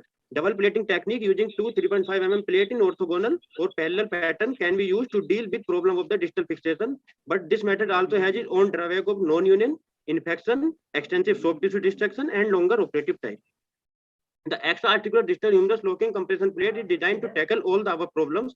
The extra-articular distal humerus locking plate is a pre-contour anatomical shape, angular, stable locking plate crafted for extra-articular distal humerus fracture. The shape is pre-contour to be placed in the center of humerus diaphysis proximally and distally over the lateral supracondylar ridge. This plate has the benefit that a purchase of 8 cortex can be easily obtained distally. Due to the greater screw hole density of the plate distally and using 3.5 mm screw instead of 4.5 mm allow adequate number of screw to be placed to hold the small distal fragment. Also, due to its oblique design, there is no impingement on the olecranon fossa. The method and material: the prospective study will be hospital based and will be conducted in SN Medical College, Agra. Patients are selected from emergency and OPD. Inclusion criteria include patient with extra-articular distal vein humerus fracture, age more than 18 years, patient fit for surgery, and patient who gave consent to participate in the study. Exclusion criteria consist of combined elbow and radius ulnar fracture, patient with open fracture, previous surgery on the affected elbow and shoulder joint and hemiparesis, intra-articular or intercondylar fracture, pathological fracture, or and next floating elbow injury. Study population: 35 patients with extra-articular distal humerus fracture were managed by extra-articular distal humerus LCP through posterolateral tricep reflecting approach between September 2019 and May 2021. Surgical technique: surgery was performed under general anesthesia or nerve block. The humerus was approached through a longitudinal midline incision over the posterior arm that curved distally lateral to olecranon over the lateral column of the humerus. Incision is carried down sharply to tricep fascia, and tricep was separated and blatantly reflected from the lateral septum, lateral supracondylar ridge, and posterior surface of humerus diaphysis. and refracted medially for the exposure of the fracture fragment. By reflecting the tricep, radial nerve are carefully identified, dissected, and protected both head lateral intermuscular septum and the spinal group. Some of pictures showing the position and the incision. About surgical implant. Extra-articular distal humerus locking compression plate is a specially designed 4.5 mm narrow fixed angle locking plate having elongated combi hole in proximal part that accepts 3.5 mm screw, and distal part is tapered with an angular offset to rest on the posterior aspect of the lateral column with increased hole density to accommodate 3.5 mm locking screw. Extra-articular distal humerus is composed of stainless steel and available in both right and left specific orientation. Proximally, the plate has 4 to 14 combi hole which allow both axial compression and locking construction. Distally, the plate is tapered to minimize soft tissue damage, and distal 5 hole accept 3.5 locking screw with screw hole angle medially to increase screw purchase in bone. The two distal most hole are angled toward capitulum and trochlea. Some picture of implant. The extra-articular plate having 5 distal lock and most 2 distal lock toward capitulum and trochlea. Follow-up assessment of functional status will be done using Mayo elbow performance score at 6 months post-operatively. Mayo score consists of four criteria, which pain, range of motion, stability, and daily function. Pain score, maximum score for pain is 45, daily function activity 25, for motion 20, and stability 10. If our score is more than 90, equal to more than 90, or it is excellent. 75 to 89 is good. 60 to 74 is fair, and less than 60 is poor performance. Some of my cases, follow-up cases, is a 18-year-old male having RTA and fracture of distal lower third humerus lower third, and operated with extra-articular plate, and then some X-ray after follow-up after 6 weeks, after 3 months, after 6 months, and patient showing normal range of motion after full follow-up. Case 2, 32-year male patient having RTA and fracture of distal humerus, operated with managed with extra-articular plate, and follow-up X-ray after 3 months, 6 months, and patient showing full range of motion, full flexion, full extension. Result: patient age in our study varies from 19 years to 76 years. Most of the patients belong to either between 26 to 50 years. All of our 30 patients achieved fracture union in 6 month follow-up period. Out of 22 patients had fracture union by 16 weeks. 6 patients achieved fracture union by 20 weeks, while the rest 2 by 24 weeks. 2 patients had delay union, but no case of non-union was seen. No other complications were noted. Different techniques have been used for plate osteosynthesis of extra-articular distal humerus fracture. Conventional 4.5 mm plate don't allow appropriate number of screw placement in the short distal fragment, with added disadvantage of impingement on the olecranon fossa. Presence of strong torsional strain in the region put conventional plate at the risk of failure. Dual plating improve stability and give rigid fixation, but require excessive soft tissue stripping with risk of non-union and infection. Again, I told develop an inverted Y or lambda plate to achieve bicolumnar fixation, but due to lack locking hole, making it vulnerable to failure in comminution and osteoporosis. Extra-articular distal humerus LCB is a fixed angle locking plate which has resolved the shortcoming of the conventional plate, dual plating and oblique metaphyseal plating for extra-articular distal humerus fracture. It is distal angular offset and increased screw hole density in distal part, which accommodate 5 locking screw with distal 2 screw directed toward trochlea and capitulum, increase the stability, especially of the small distal fragment. In all patients, the radial nerve are intact at the time of surgical intervention. Post-operatively, radial nerve neuropexia occur in 5% of patients, which recovered with time. There were 2 cases of delay in union in R3, which were managed by bone grafting. We didn't have any implant or screw failure in R3. There is a relative safety to radial nerve injury with the use of extra-articular distal humerus LCP using lateral paratricipital approach. The average time for radiological union different series using this plate range from 12 weeks to 7.6 months, with an average of 17.6 weeks in our study. Our study in support of using extra-articular distal humerus LCP in treatment of extra-articular distal humerus fracture with advantage of minimal soft tissue dissection of fracture fragment and stable fixation, allowing early return to function. It is excellent functional result with least complication as compared to conventional implant and technique. Conclusion: extra-articular distal humerus fracture system using the posterolateral approach to the humerus is a useful treatment option for managing extra-articular distal humerus fracture. The provision of greater screw hole density of the plate distally and using 3.5 mm screw instead of 4.5 mm allow adequate number of screws to be placed in the distal fragment. The use of 3.5 mm small fragment pre-continued posterolateral LCP has been shown to successfully treat distal third humerus fracture, allowing fixation from proximal to distal metaphyseal junction. The advantage of this blade is that distal contour of the risk of the olecranon impingement. It has low profile, reducing soft tissue irritation, and it has a high density of the distal locking options to maximize fixation. This blade is currently our treatment of choice for these fracture and highly recommended. Our study has yielded excellent result without any implant-related complication in internal fixation of extra articular distal fracture with single posterolateral locking compression plate. We recommended using this 3.5 mm LCP extra articular distal plate for those humerus fracture because of its consistent result with respect to fracture union, stability across the fracture site, and early mobilization for better functional result. Thank you.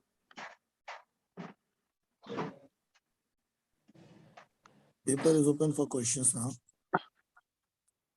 Dr. Atul, Yes, I think it is a standard treatment for distal humeral fracture nowadays. But I want to know whether do you have any difficulty using paratricipital approach? One. Number two, your union time you have shown 24 weeks. yes, sir. Is it in concordance to the other studies or it is bit more? What is your say? Thank you. Sir, this is not more, sir, normal time than a conventional plate. 24 weeks union time for fracture humerus means it is approximately 6 months. It is in concordance with other studies. Do you want to quote some studies which show similar union time? Sir, in 70%, sir, in 70% union take place in 16 weeks. Okay. Yes, yes, sir. Then average union time was less than this. Average, yes, sir, average time. And That was 16 it is weeks. more. Yes, sir. Then second, do you have any difficulty using this paratricipital approach, especially in distal fracture, distal and humerus fractures? Because you have to reduce the fracture as well, you have to fix this with the same approach. Is difficulty in reduction? Some difficulty in reduction is there, sir. And there is a chance of radial nerve injury. But in our case, there is a no, only in 2 patients, there is a neuropraxia. Okay. And which heal with time. Only neuropraxia we found. Thank you. Dr. Atul, Yes, sir. don't you explore radial nerve in all the cases? Because most of whatever you are using the plate, they reach up to the radial nerve crossing. So don't you feel that it's better to expose radial nerve while putting these plates? Yes, sir, in some cases, we did it. We explored the radial nerve. In which radial nerve is impinged between fracture fragments. Not in all cases. Dr. Atul, Yes, sir. I have a question. Yes. Were you able to purchase 8 distal cords in every fracture pattern?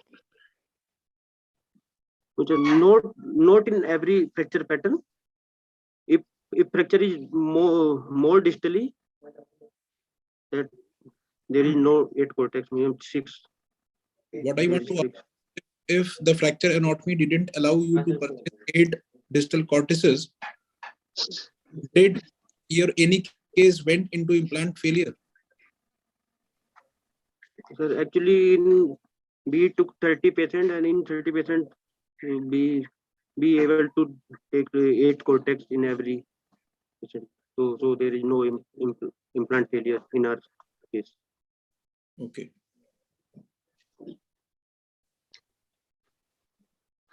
Thank you so much, Dr. Atul. Any more questions for Dr. Atul?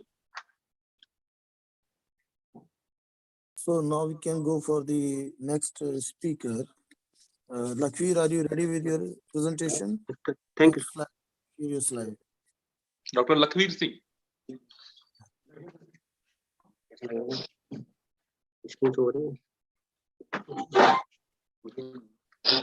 I am audible, sir. Hello. Yeah, yes, Dr. Lakhvir Singh, you are audible. You can proceed with your presentation, please. My screen say present. Your screen sharing is not started for the presentation, PowerPoint presentation.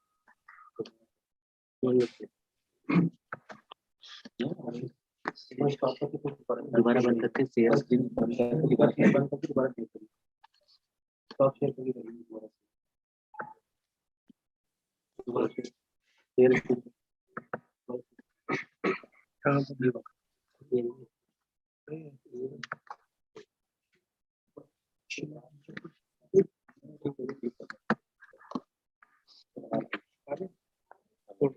my saying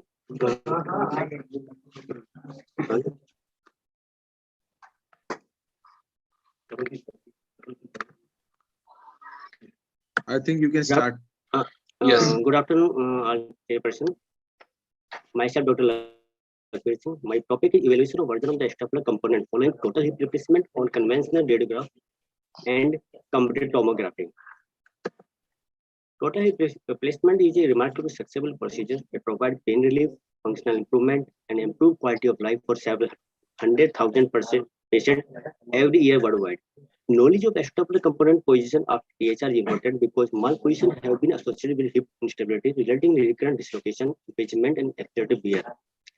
Acetabular version is defined as the angle between the axis of the component and coronal plane of the patient body, which is approximately 17 degrees. Range is 11.5 to 28.5. Various radiological methods have been proposed in studying major cup version, but none of have been proved to be reliable and valid compared to CT scan, which is gold standard for the measuring acetabular version. But CT scan is very costly, associated with high radiation dose, not widely available. The purpose of this study is to determine the radiological method which is comparable as CT scan, resulting from determination of cup version in Indian population as radiograph are cheaper, associated with less radiation and widely available. In this study, I choose one Mary method and isolator method for assessment of the acetabular version, which compared with computed tomography assessment because this method can be differentiated anti-version, retroversion. Moreover, it requires no equation, no conversion table. Plus, this method are convenient and fast. If the cup has been excessively antiverted, anterior dislocation can occur during hip extension, adduction, and external rotation. If the cup is retroverted, dislocation occurs posteriorly with flexion, adduction, and internal rotation. Femoral step version. Femoral step version defined as the angle between the femoral stem neck axis and coronal plane of the patient. The femoral component should be fixed with the neck in 5 to 10 degrees of antiversion. However, antiversion of 15 degrees is acceptable. If the neck of the component is more than 15 degrees of antiversion, anterior dislocation is more likely. Retroversion of femoral component tend to make the hip dislocate posteriorly, especially during flexion and internal rotation. Cup position. Cup position has been defined as a radiological, operative, and anatomical inclination and antiversion. The two reference planes for the measuring the cup position are anterior pelvic plane and functional pelvic plane. This in the my diagram, there is anterior pelvic plane, anterior superior spine to pelvic pelvis symphysis, and second is the functional pelvic plane. This is the door reference point. How to measure the cup version? With the help of the radiograph and secondary tomography. In the radiograph, I choose one Mori method and isolateral method. First of all, one Mori method. This method uses cross-lateral radiograph to measure version of the component, whereas the other method use AP radiograph. This method need no equation and distinguish between antiversion and retroversion. The angle is directly measured between a line perpendicular to the table and a line tangential to the opening face of the acetabular component. This angle is defined as antiversion from the cross-table lateral view. Secondly, isolateral method. The angle between the line tangential to the opening of the acetabular component and the line perpendicular to the long axis of the ischial tuberosity is acetabular version. And measuring of the acetabular version on the CT scan. The largest section of the acetabular component was selected in CT axial view. Then draw a circle along the margin of the implant of the acetabulum to set the two center of the both hip. Then draw a first line connecting the center of the two hip and a second line perpendicular to the first. Finally, they draw the third line from the most anterior point of the component to the most posterior point. This measures the angle between the second and third line and calculated the version. The version from CT scan while regarding at the reference standard for the acetabular version. What we did? Material method, a prospective follow-up study who conducted on 18-month duration on 30 patients who undergo THI in our college. Post-lateral radiograph was obtained at 3 and 6 weeks at post-operative period. Two observers made each observation at two different points. CT scan was performed at 3 weeks, version measured by radiograph with CT scan. My objective is to compare Warren Murray estimation method to assessment of Acetabular version post-lateral radiograph with computed tomography, and second is to assess validity of radiograph method with respect to inclusion criteria. Post-operative total hip replacement patient will be enrolled in our study. Exclusion criteria: previous surgical intervention of the hip, and second, congenital anomaly of the hip. Follow-up, we follow up at the 3 week and 6 week, and CT scan was done at 3 week. What we found in the diagram, Warren Murray and anti-burden of CT scan were compared. Distribution of the value of the two Warren Murray method and CT scan method is shown. The minor difference in the graph suggests that there is no significant difference between the two observations. Second is comparison between ischiolateral method and CT scan. In this method, there is huge difference. We can say the ischiolateral method is more inferior than the Warren Murray method. Result: Warren Murray method and ischiolateral method of assessment of the acetabular version is compared with computed tomography assessment, because this method can be differentiated anti-version retroversion. Result: accuracy of the Warren Murray method was observed that distribution of Warren Murray method value was found to be similar to the distribution of the CT scan value, with the help of paired t-test with the alpha level of 0.05. Well, when assessing accuracy of the ischiolateral method, we found that there was a clear difference between the distribution of the ischiolateral view and distribution of the CT scan value. Thank you, sir. Thank you so much, Dr. Lakhvir Singh. The session is open for questions.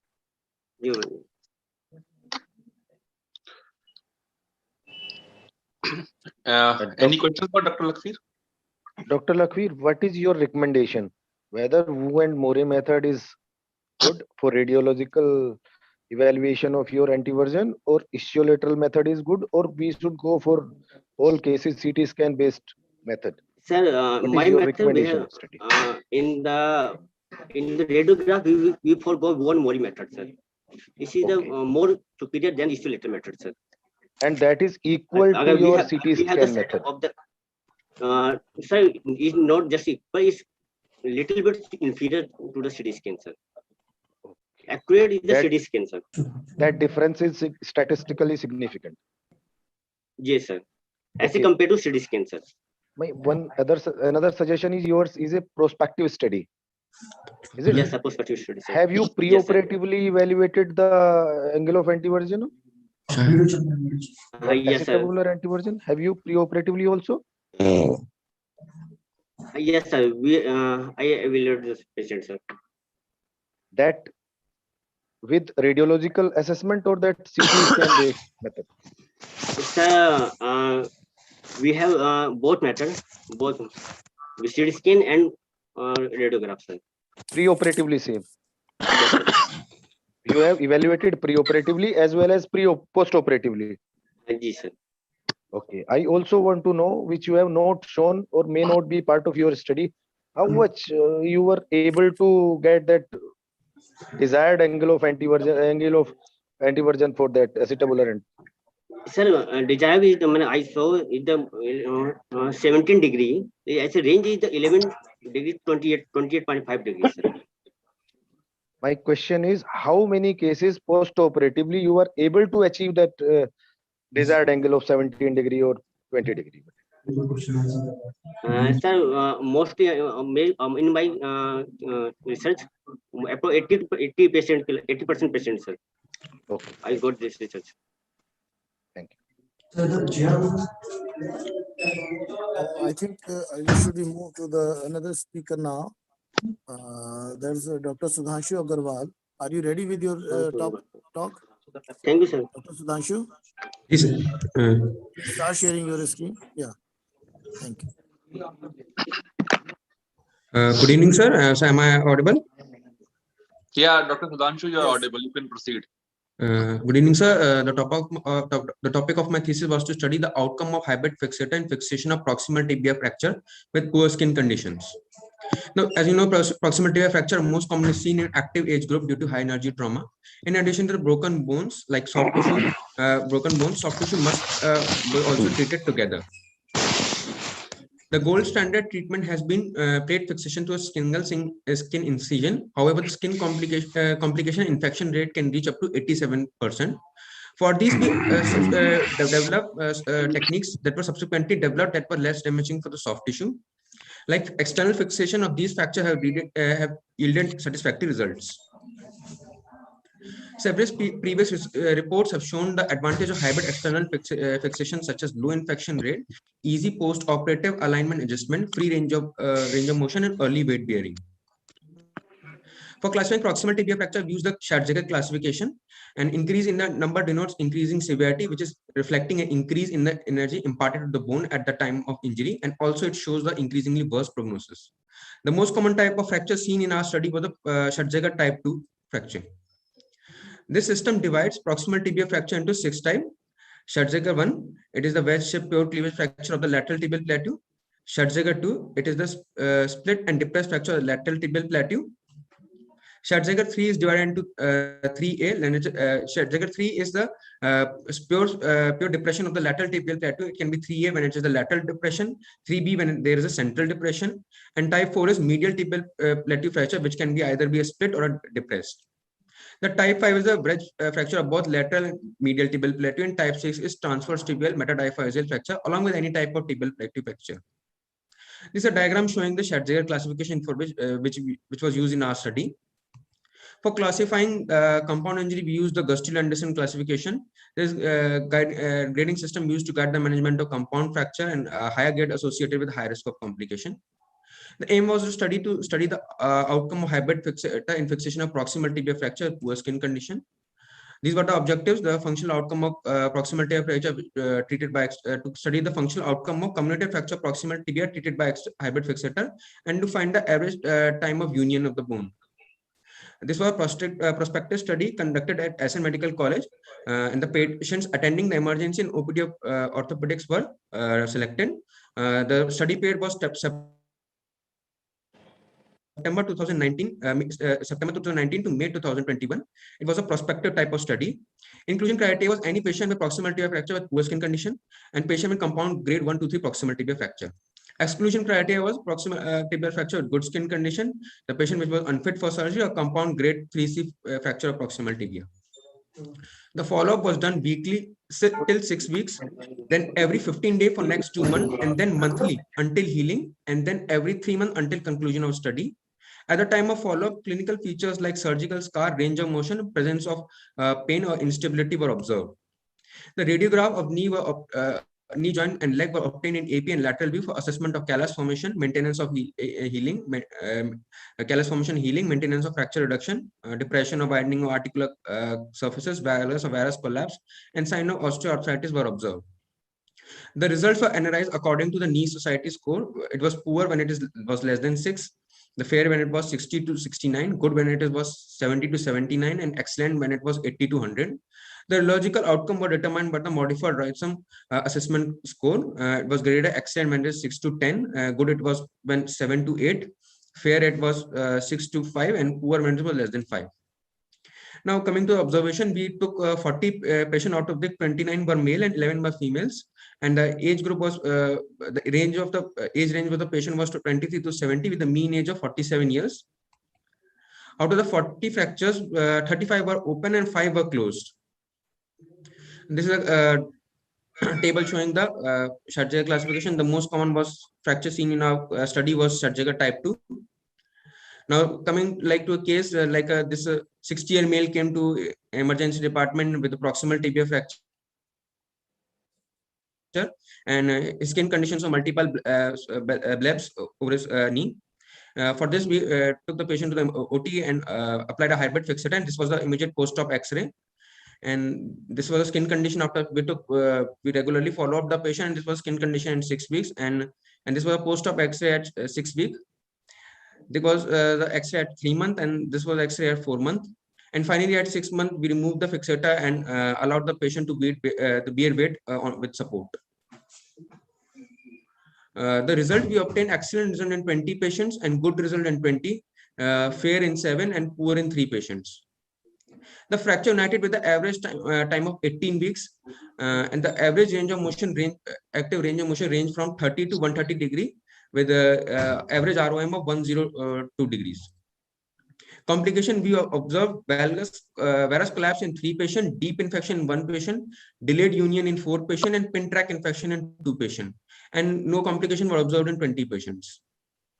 Now, coming to the conclusion, the degree of soft tissue involvement proximal tibia fracture is an important determinant not only for the choice of treatment modality but also for the final outcome. Hybrid external fixator is safe and effective choice for treating high energy proximal tibia fracture with poor skin condition. It reduces soft tissue complication, improves bone union with acceptable reduction in favorable outcome. It allows early mobilization of the patient, and the hybrid external fixation successfully provided continuous access on the surrounding tissue, as well as proper osseous stabilization without compromising the soft tissue envelope. The complications were mainly related to the infection, which like pin track infection or deep infection, which were preventable, treatable, and curable. Thank you. Thank you so much, Dr. Sudhanshu. The session is open for questions. CP Pal, can I ask questions? Sir. Most welcome. Most welcome, sir. Dr. Sudhanshu, in your second slide, you said the gold standard treatment has long been dual plate fixation through a single incision. Where is that? Who made that the gold standard?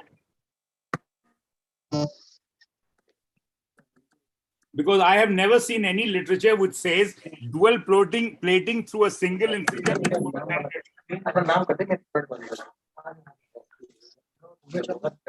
Dr. Sudhanshu, are you able to listen to me? Yes, sir. Yes, sir. So the gold standard is definitely not dual plating through a single incision. So that's one part. Okay. Number two, I was seeing your majority of cases were grade 2, right? Am I correct? Yes, sir. I'm not. The majority of your cases were Schatzker type 2. Yes, sir. With a majority of cases of being Schatzker type 2, an average range of motion of 102 degrees, would you consider that to be acceptable?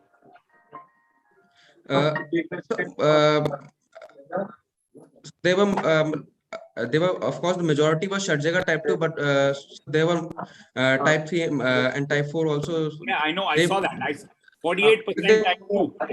For a type 48 to the poor range of motion. 102 degrees is very, I mean, it is drastically bad. So the advantage of a hybrid fixator has not been achieved. बात समझे ना यार? Yes, sir. I mean, normally, if you have a great multi-fragmentary bicondylar involvement, grossly comminuted, articular depression, soft tissue problems, then 100 degrees is fine.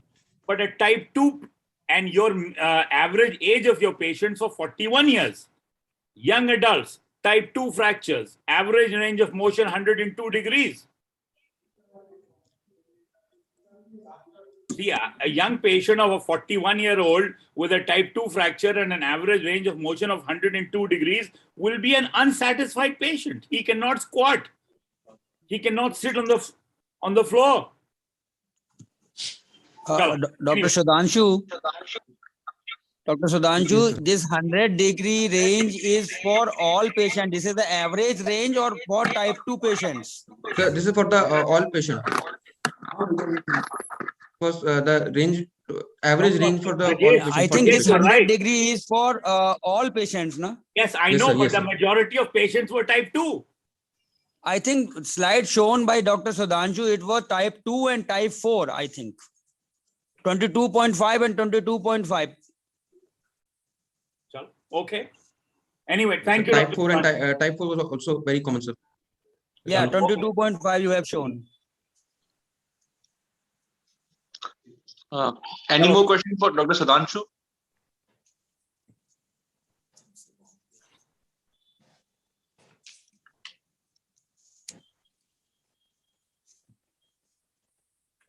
So, Dr. Surinder Gehlot, are you ready with your talk now? Yes, sir. Yes, sir. Yes.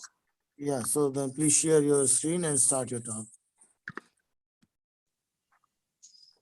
Good evening, sir. Good evening, my all respected chairperson. Myself, Dr. Surinder Gehlot, JR3 Department of Orthopaedics, SNMC Agra. My presentation is on outcome of home-based rehabilitation program. Am I audible? Yeah. My presentation is on outcome of home-based rehabilitation program following arthroscopic anti-cruciate ligament reconstruction in non-athletic patients. Introduction. ACL tear have been termed as the first stage failure of the knee. When an ACL injury occurs, the symptoms of knee instability, pain, and decrease in joint function occurs. Arthroscopic procedures are complex but have benefit of decreased post-operative mobility, improved cosmesis, increased speed of recovery, and enhanced range of motion. A traditional approach to rehabilitation, which focused on the delayed weight bearing, is now replaced by the accelerated rehabilitation, which advocates early weight bearing and results in early return to sports. Objectives: to assess the functional outcome and knee stability of the patient using various scores after minimum follow-up of 6 months, comparing the functional outcome and functional status of the knee with an age, sex, and activity match group. Compare the knee stability and thigh growth of the patient with contralateral limb of the same patient. Anatomy. ACL is a broad ligament joining the anterior aspect of the tibial plate to the posterior part of the middle surface of the lateral femoral condyle. It has two parts: anteromedial bundle and posterolateral bundle. These bundles are named according to their position on the tibial plateau. The large number of fascicles make the posterolateral bundle as compared to the anteromedial bundle. These are some pictures representing the anteromedial bundle and posterolateral bundle. These are remain parallel as when knee is extended, and crisscross pattern in when knee is flexed on 90 degrees. ACL injury and its consequences. ACL tear occur in non-contact dislocation situation that produces valgus and interrotation moment of the tibia or the knee joint that begins to flex from near extension. It also occurs in external rotation of the tibia related to the femur with various stress leading to the impaction from medially and distal laterally, resulting in avulsion of the lateral tibial rim. It may be called as Seagon's fracture. Symptoms of ACL tear are hearing a sudden popping sound, moderate to severe pain, swelling, instability. Clinical tests we do are antidote test, Blackman test, and pivot shift test. MRI is highly accurate in diagnosis of ACL tear with accuracy, sensitivity, and specificity of more than 90%. Principles of ACL reconstruction. The key factors significantly influencing the functional outcome are individual choice of graft material, anatomic bone tunnel placement, adequate graft tension, anatomical graft fixation, sufficient initial graft fixation strength. Individual choice of graft material. Prodrome et al. Performed a further meta-analysis comparing hamstring graft with the petal tendon bearing graft and also allograft versus autograft, and found that better results with hamstring graft and autograft stability. Anatomical bone tunnel placement. Chizzy and Fredericks noticed that with an arthroscopy of the knee joint position of the femoral tunnel according to the cloak face method, a cloak face would shows that femoral tunnel will drill at 11 position on the right side and 1 o'clock position on the left side with an offset guide refers to the deep aspect of the notch with the knee joint at the 90 degree. Adequate graft tension. Khare et al. In randomized control trial for comparison of pre-tensioning using cyclical loading and on tendon board concluded that cycling loading is a better method of pre-tensioning ACL reconstruction. Anatomical graft fixation. Megan et al. Demonstrated that stiffness of the graft complex was influenced more than by the method of the fixation than the length of the graft. It has been previously reported that keeping the length of the substitute as short as possible may increase the graft stiffness and stability through the range of motion. Sufficient initial graft fixation strength. Investigation on the biomechanical properties of the different tibial graft fixation technique for petal tendon bone bearing graft showed that interference screw fixation provide superior ultimate strength when compared to the technique using sutures and staples.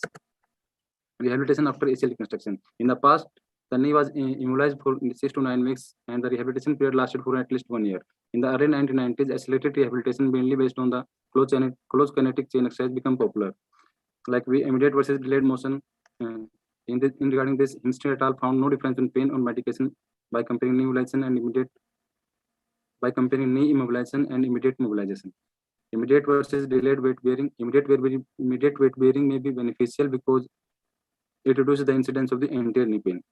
Rehabilitation basis. One of the primary reasons of using rehabilitation basis to help the premature contraction, to prevent premature contraction by maintaining the full knee extension during the early phase of the healing. Home versus clinical based rehabilitation. Senek et al. Concluded that there was no difference in the functional and subjective outcome using different post-operative rehabilitation regimes, with both group reporting high and improved quality of life with home-based rehabilitation. Homan et al. Study could not demonstrate a benefit in rehabilitation program using physiotherapist as compared to unsupervised cohort. Grant et al. Concluded that patients who participate in predominantly home-based rehabilitation program in first 3 months after ACL reconstruction have similar 2 to 4 year outcome when compared with those on more clinically supervised program. My inclusion criteria are age of 20 years and above, anterocruciate ligament reconstruction using quadruple hamstring graft, having full, free, and painless range of motion at ipsilateral hip, ankle, and contralateral hip, knee, and ankle joint. Technical activity level 4 or less.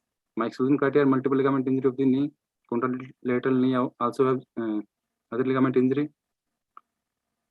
Patients not giving consent for study, including the study, associated arthritic change and polytrauma patients. Participants selection for comparison group: for every patient is single sex activity and match group was chosen and compared to the comparison of the scores used for assessment of outcome and functional performance tests. Age of the participant may be plus minus 2 years of the patient, sex same of the patient, activity level plus minus 1, technical activity level of the patient. Methods we use are the following parameters would be evaluated: assessment of lysome score, IKDC score, ICL quality of life score, and technical activity level. Functional assessment of the knee was carried out by the Carioca test, one leg hop test, and settle test. Assessment of the clinical status by the anterior test, Lachman test, and pivot shift test. Assessment of thigh girth of the patient. These are the rehabilitation protocol we have used. I have used like goals in 0 to 2 weeks are pain reduction, swelling reduction, flexion at knee up to 90 degrees and full extension. Weight bearing is tolerated by the patient with the help of coaxial crutches, quadriceps, and hamstring development. Most of these achieving these goals are analgesics, ice fomentation and compression, at immobilization of the patient with the help of the knee brace and axial crutches, static quadriceps and hamstring exercise, close chain knee flexion and static extension. Goals in 2 to 6 weeks are patients free full of medicines, full range of motion by the end of 6 weeks, walk with knee brace without support of the axial crutches, quadriceps and hamstring development. Mode of achieving these goals are static quadriceps and hamstring exercise, axial crutches with to be discarded, prone hangs, and passive foot flexion of the knee, half squats. Goal in 6 weeks to 3 months are comfortable, full range of motion without pain, return to pre-injury activity level at the end of the 3 months. Quadriceps and hamstring development.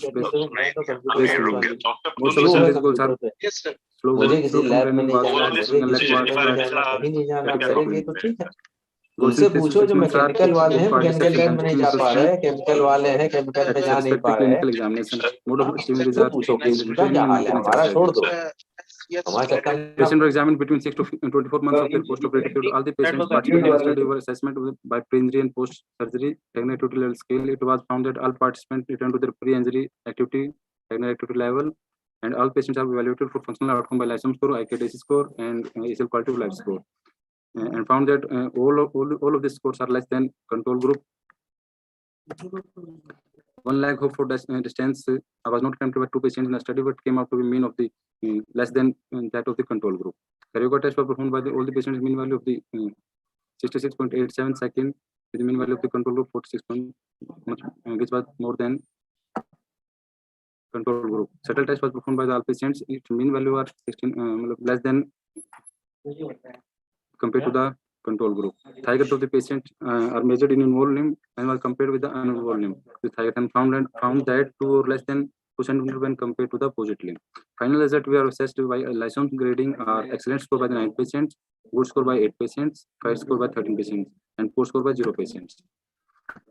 At last, we found that all patients participating in the study were able to return their pre-injury activity level and the technical activity scale at the final follow-up. Their functional outcome as measured by the lysome score, IKDC score, ICL quality of life score are significantly lower when compared to the age, sex, and activity match group. The participant functional performance test as assessed by the one leg hook test, Carioca test, shuttle test was below the level that was seen in the control group. The patient thigh girth were also less than compared to the contralateral limb. More than 90% patient has a stable knee as assessed by the anterior test, Lachman test, and the pivot shift test. These are some pictures representing the post-rehabilitation, home-based rehabilitation, and assessed by the regular follow-up of the patient. These are some tests like Carioca test, shuttle test, no leg hook test, and thigh girth patients are also less than contralateral patient. Thank you.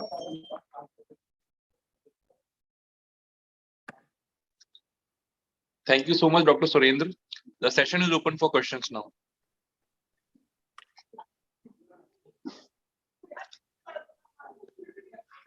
Dr. Surendra, I think you have tried well, except the thing you have taken some more time. But I want to know, I have not been able to understand the title of your study is outcome of home-based rehabilitation program, isn't? Yes, sir. And that I could not understand what was your rehabilitation program and how it was different from standard rehabilitation program of ACL. You have told us the results of ACL reconstruction very well, but you have not told much about your rehabilitation program and how it differs from. You have told us that there are some closed kinetic chain exercises, some open kinetic chain exercises, that is different. But how your protocol is different from the standard protocol and how the results differs from these two protocols? Sir, my topic was, sir, on home-based rehabilitation program, sir. Patient to advise exercises to do at home and not unsupervised by physiotherapist or any medical. Patient to exercise at home and after regular follow-up. That was not supervised. Sir, not supervised at all times, sir. At supervised at when the patient came but to. Still, you have explained him to perform certain exercises, and you would have been the supervisor at least. Sir, I'm not supervising at him at all the time, sir. Not at home, but in between, when patient is coming to you or you are observing, you are calling him for follow-up period, that is fine. But yes, how that protocol was different from your standard protocol? And does the result of that home-based protocol is different from the standard protocol, rehabilitation protocol? That I want to know. Thank you. Sir, not exact same that of the that I have assessed by shuttle test, carioca test, and one leg of test. These are all less than as compared to control group, sir. Sir, we are running short of time. I think we can switch over to next candidate. Yes. Thank you. Thank you, sir.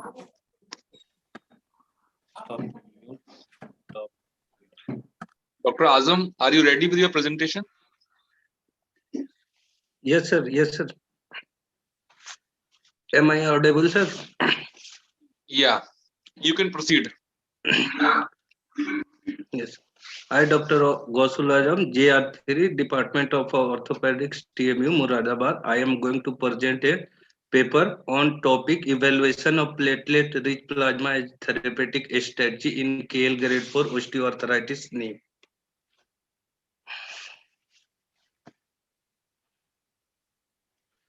Introduction. Osteoarthritis is defined as a heterogeneous group of the condition that leads to joint symptoms which are associated with defective integrity of the cartilage in addition to related change in the underlying bone at the joint margin. Knee is most common joint affected by OA followed by the hip joint and hand and spine. Radiograph of the knee play a vital role in diagnosis and management of osteoarthritis knee. Prevalence of osteoarthritis knee in India is reported to be 22 to 39%.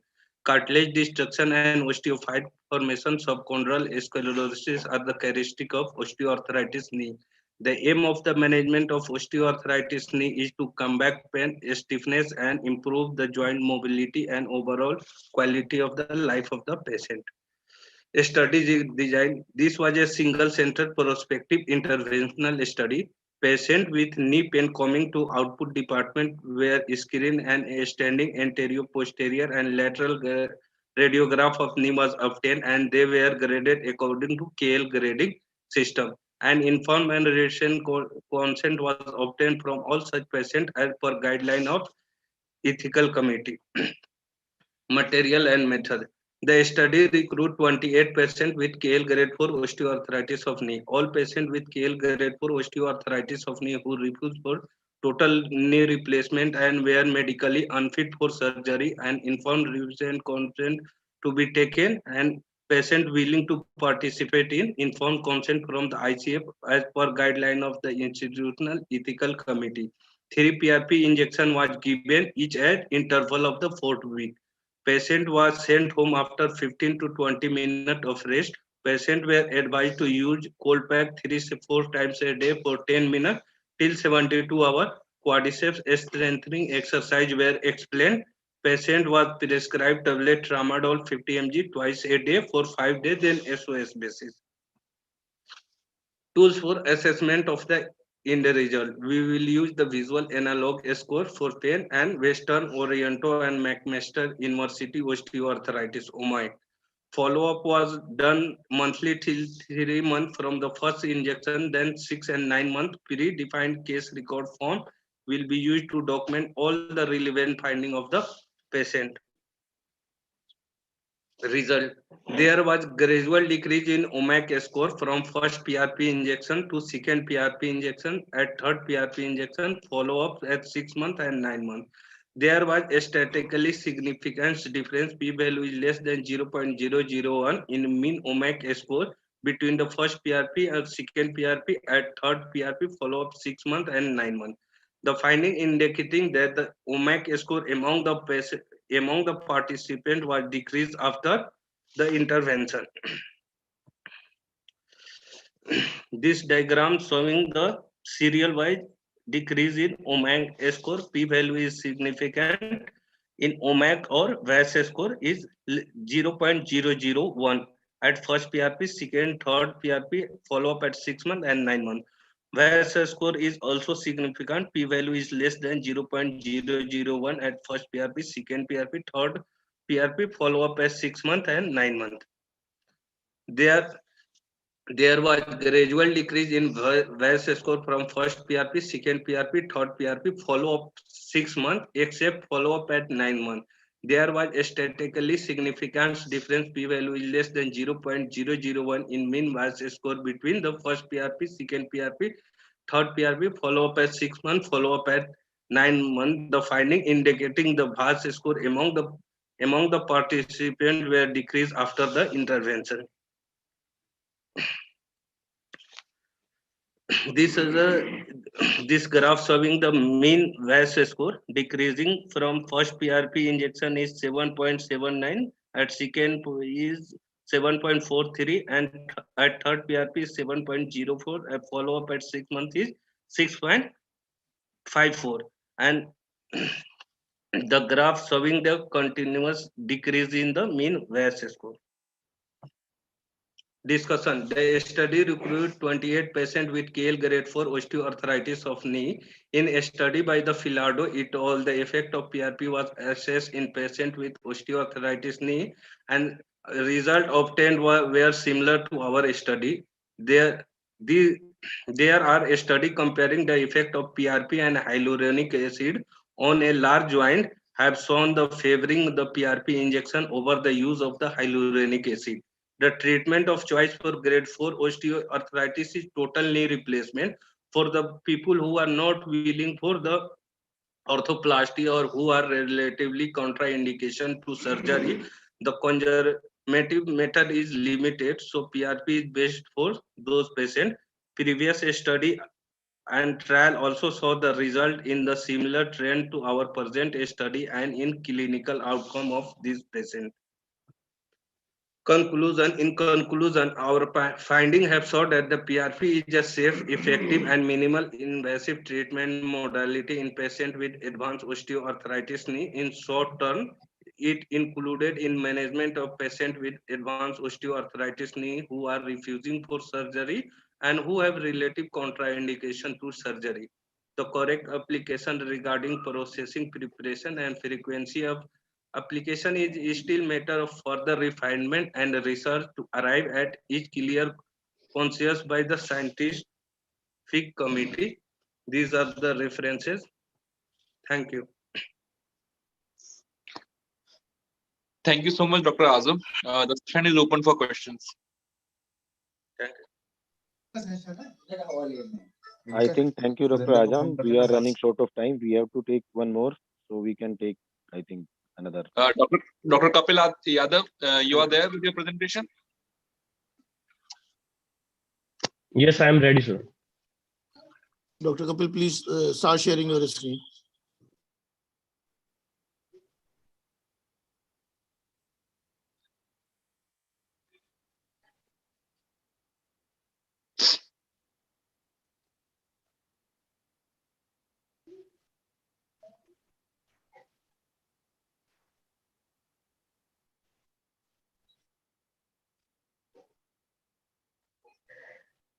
Good evening, chairpersons. Myself, Dr. Kapil Yadav, presenting on the topic bacterial prevalence in orthopedic fracture cases. Introduction. The skin and other soft tissue can lead to infections of the bone, osteomyelitis, and joint stick arthritis. Without proper treatment, orthopedic infections can become chronic. Diagnosis with appropriate antibiotic and surgical intervention can cure most of the infections and prevent permanent use. Orthopedic Dr. surgical Kapil. site infection. Doctor Kapil, sorry to interrupt, आप इसे slide share mode पे ले लीजिएगा, presentation को slide share पे कर लीजिएगा, relatively better.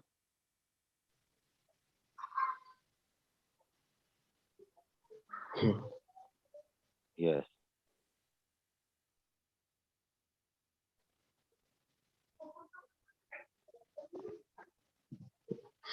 Orthopedic surgical site infection is defined as a microbial contamination of the surgical wound within 30 days of an operation or within 1 year after surgery if an implant is placed in patient. Surgical site infection cause increased morbidity, mortality, extended hospital stay, and economic burden to the hospital resources. Many potential causes of surgical site infection have been identified, and if proper measures are implemented, the incidence could be reduced. Patients, surgeons, and nurses, as well as operative room atmosphere and instrumentation are prime area of concern. Various methods have been established to reduce infection in implants, but infection does occur. The washing of the hands, maintaining basic hygiene, prophylactic antibiotic given at the proper time and at the correct strength, surgical clothing, reducing the flow of the staff in the operating room, all contribute to lowering the incidence of infection. Material method. All the relevant data was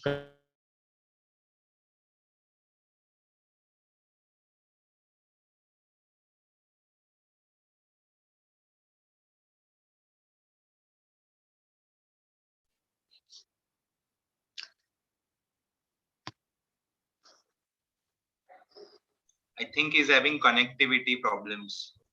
Yes, he is not audible.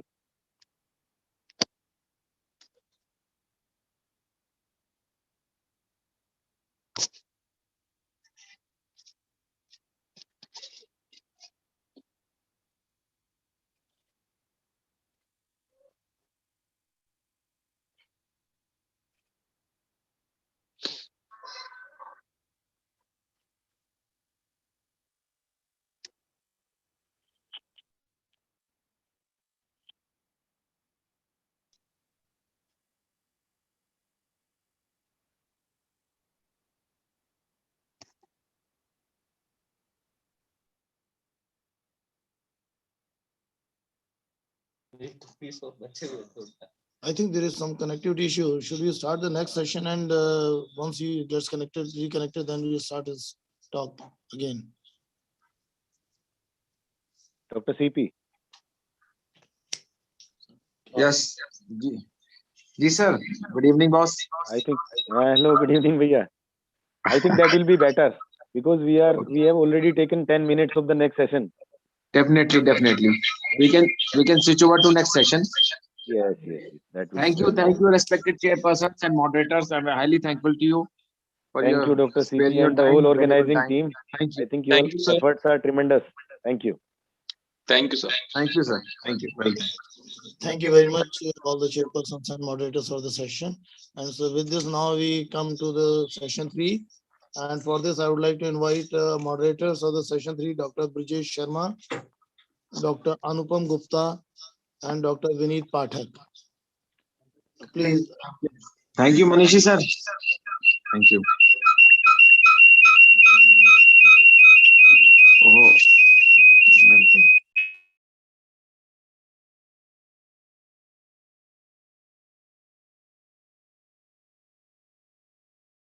Sir ji good evening Anupam boss sir good evening कैसे हैं सब लोगों को यथायोग्य अभिनंदन बहुत बढ़िया प्रयास आपने किया ठीक है इस समय और सब लोगों को जोड़ा पूरे यूपी में और पीजीज को विशेष रूप से प्रोत्साहन मिलेगा इस तरह की एक्टिविटी से आप धन्यवाद के पात्र kudos for your effort Dr. Pal thank you sir thank you Good evening, sir. Thank you for your presence.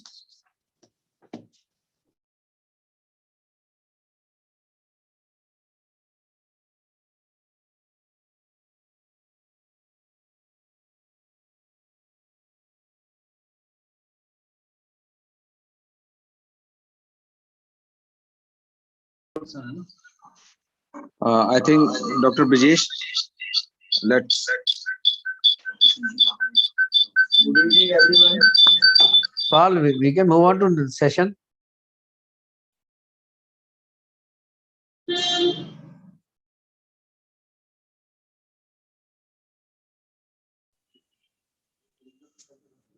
Good evening, everyone. Good evening, Anupam boss. So we are going to start our third session in Hall 1. So we will start with our first speaker, Dr. Anubhav Vichitra from MC Delhi. So are you there, Anubhav?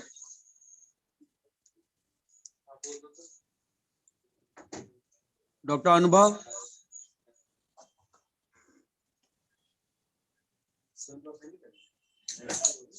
Dr. Anubhav Vichitra from MC Delhi.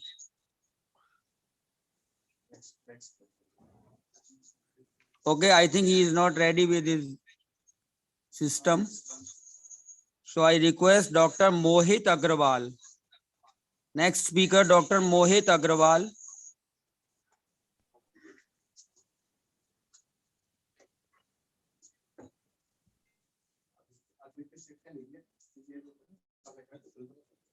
Dr. Mohit Agarwal.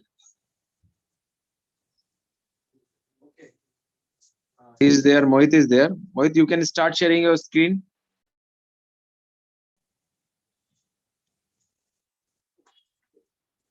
Mohit is there.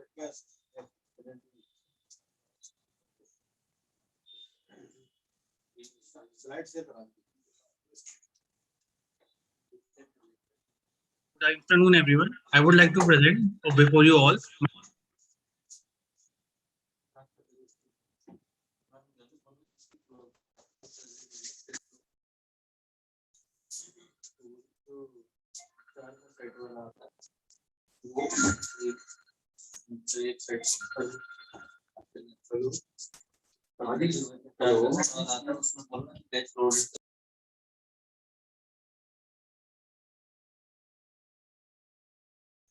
Start the slideshow, sir.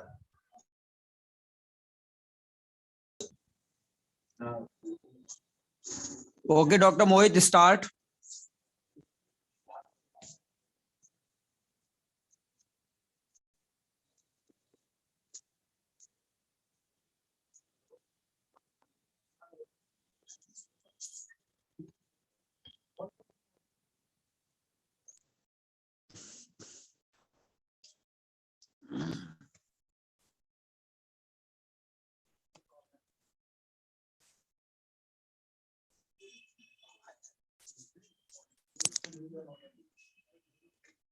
Dr. Mohit, you are not audible.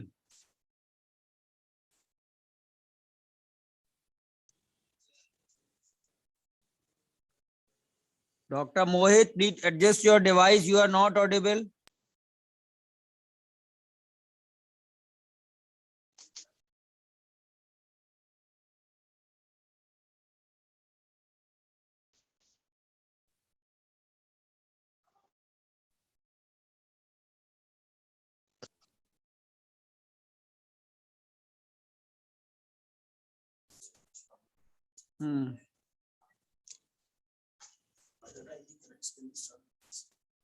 Doctor, can you check your mic?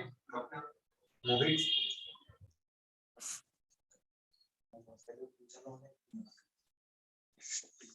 Dr. Mohit, you are not audible. Meanwhile, you are adjusting your screen and your audio. We can move to next speaker.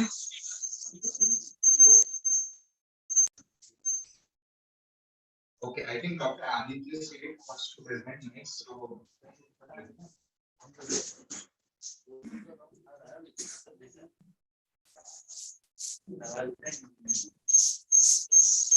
okay, Aditya our said he next is there.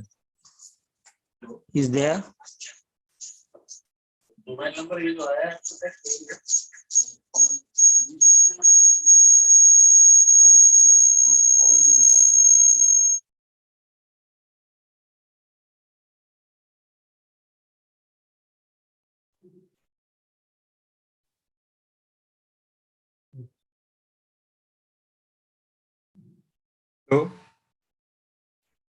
Hello. Yes, Dr. Aditya. Is it Dr. Aditya? Yes, sir. I am Dr. Aditya. I am audible, sir. You are audible and you can see your screen. You can just go. Okay, sir. Just 1 minute.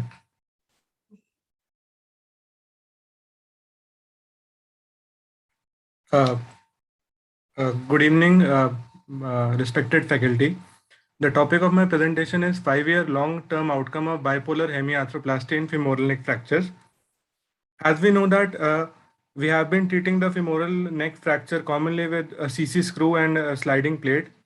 It is operated with less operative trauma, but there are complications like displacement of the fracture, non-union and avascular necrosis, which requires revision surgery. The bipolar concept was to establish firm fixation of the stem in the femoral shaft, yet it eliminates the shear forces between the metallic prosthetic head and acetabular cartilage. The advantages include better pain relief, which allows early rehabilitations, ambulations of older individual, early weight bearing, thereby preventing complications of prolonged convalescent period. What is the role of THR in this? Well, the point is it's still controversial as some studies support it and some are they do not recommend using THR in femoral neck fractures. Where some authors have shown that patients treated with bipolar or unipolar hemiarthroplasty are at increased risk of developing acetabular erosions that may later require revision to total hip replacement. Others recommend avoiding total hip replacement in active elderly patients without any pre-existing acetabular diseases. So our study was to show the role of using bipolar hemiarthroplasty in neck femur fracture. So it was a 5-year study. We included 53 patients. The inclusion criteria was patient operated with bipolar hemiarthroplasty were included in our study, and the exclusion criteria were patients having pathological fracture, neurological deficit in lower limb, periprosthetic fracture, or preoperatively non-ambulatory patients were not included in our study. Now, these are some of the X-rays showing the patients. These are after a follow-up of 5 years that these patients had a very good mobility and they were quite old. So you can see that this first lady after 5-year follow-up could sit and was sitting and standing without any support. This old man was standing without any support and his X-ray are here. Similarly, these two patients, and it was quite a good result that we got in this. The X-ray which are shown on the screen and the mobility of the joints were good in these patients. So the results were the mean age of the patient was approximately 73.6 years. The pre-op mobility status of the patient showed that maximum number of patients did not use any support while walking. That was around 80%. 20% used cane while walking prior to the fracture and 5%, and after 5-year follow-up, 67.9% use support while walking.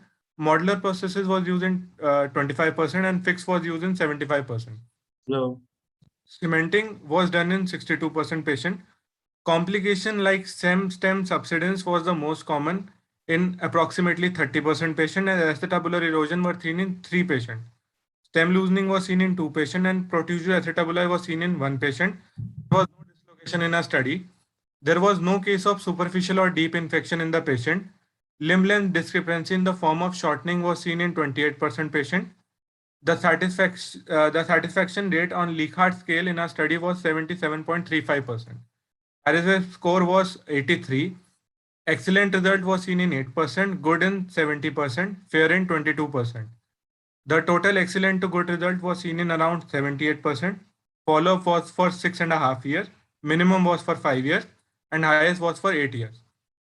Now, the Harris-Hip score of bipolar hemiarthroplasty are almost comparable with total hip arthroplasty. The major advantage of treatment with cemented bipolar end prosthesis is early weight bearing rehab of this patient to their pre-fracture level more quickly than is achieved with various other fixation devices. The weak point was we did not have post-op radiograph, immediate post-op radiograph, and most of the patient use walking aid after 5 years of follow-up of operation, which is attributed to deterioration in walking ability due to advanced age and presence of comorbidity like stroke, dementia, Parkinson in elderly population. In conclusion, hemiarthroplasty is an effective modality that provides satisfactory pain relief, allow early ambulation, reduce risk of respiratory infection and pressure sores. We recommend using bipolar hemiarthroplasty for treatment of femoral neck fractures in patient age 60 years and older. Thank you.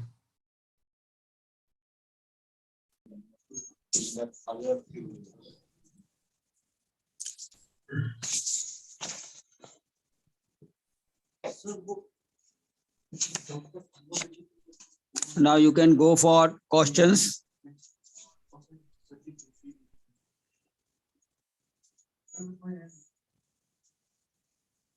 Hello. Hello.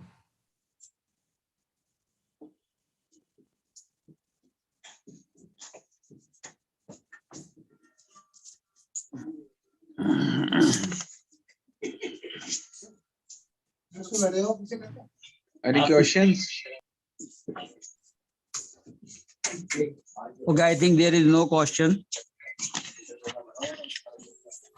for this particular paper.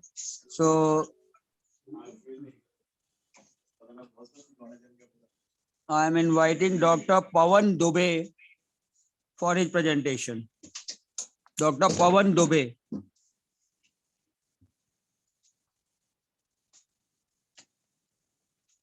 Am I audible now?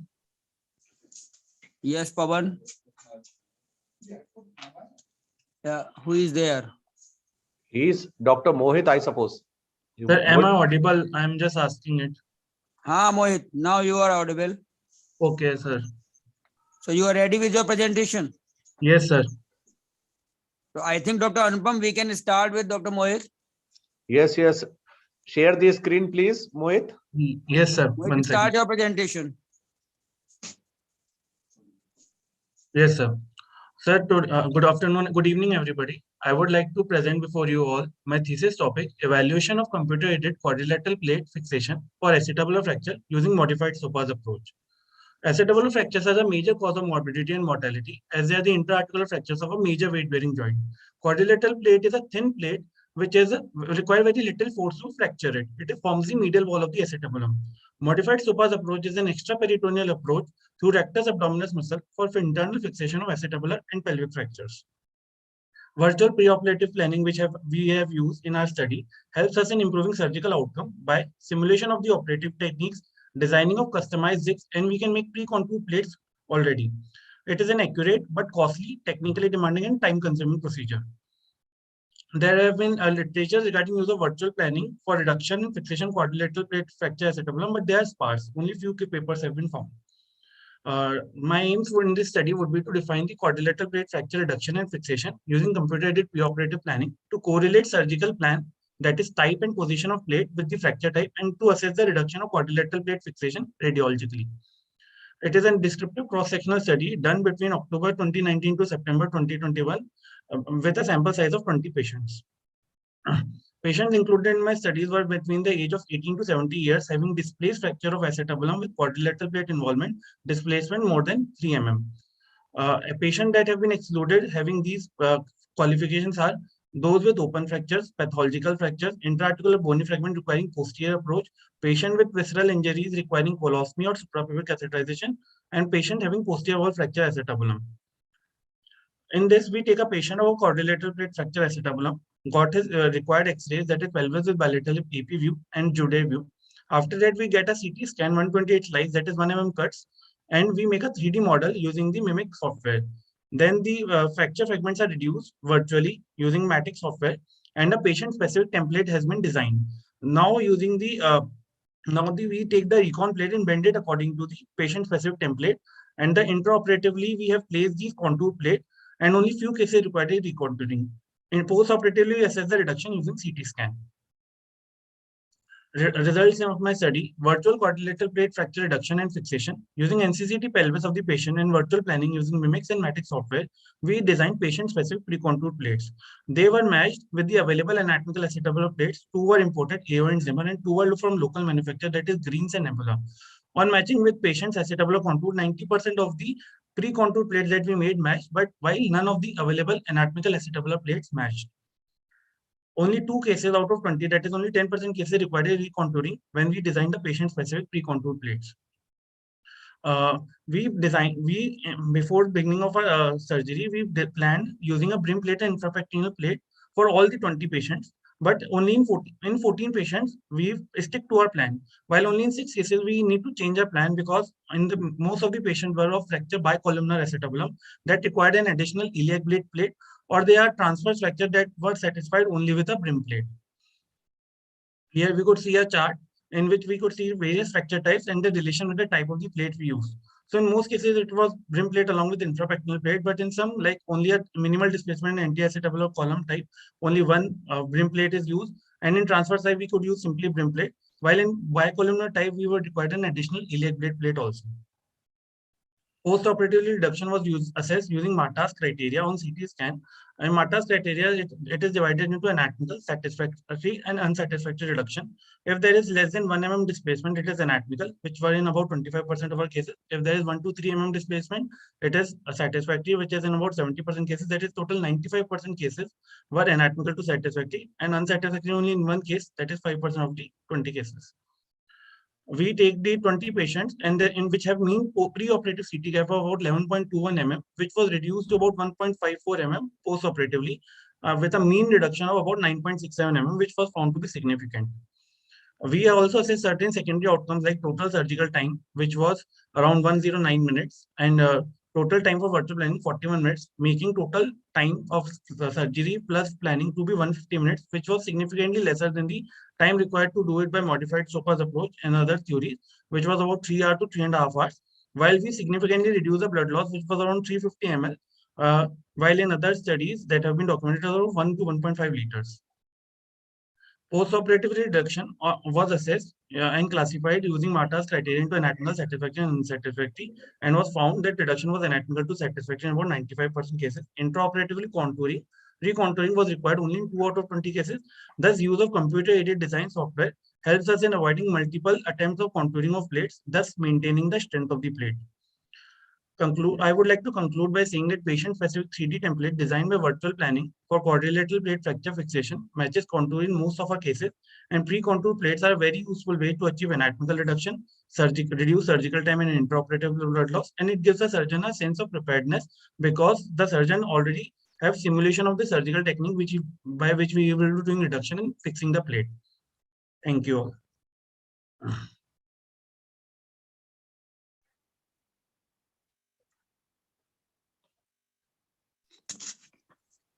Hi everybody. Hi Sanjay. Hello sir. कैसे हो? Fine sir. Thank you sir. Now it's open for questions. Mr. Mohit for a wonderful presentation.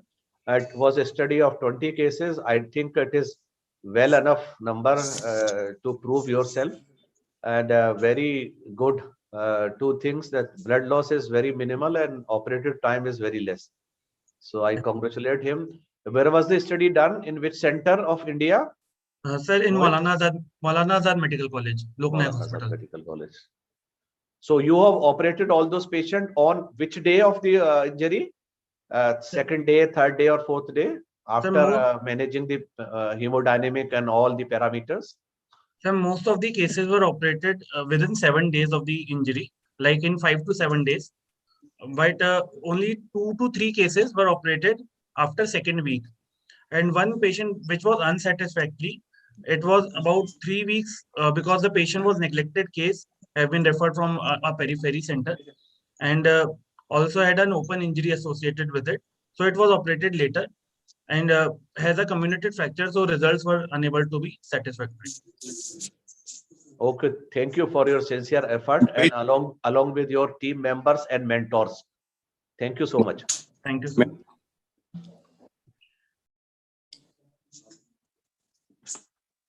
Thank you, Mohit, for a nice presentation.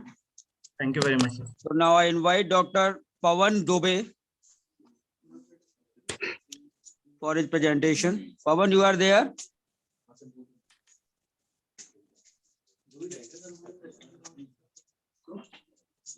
Dr. Pawan Dubey.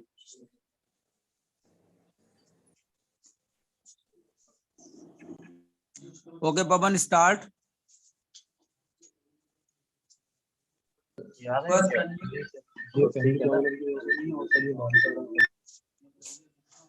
Dr. Pawan, please unmute your mic, please. Sir, I'm audible, sir. Yeah, very much audible. Now Good start, evening, please. good evening, respected teachers. I am here to present my research work on the topic comparative study between proximal femoral nail versus screw augmented proximal femoral nail in unstable intertrochanteric fracture of femur. Dr. Pawan, please make it full screen. Yes. Yes.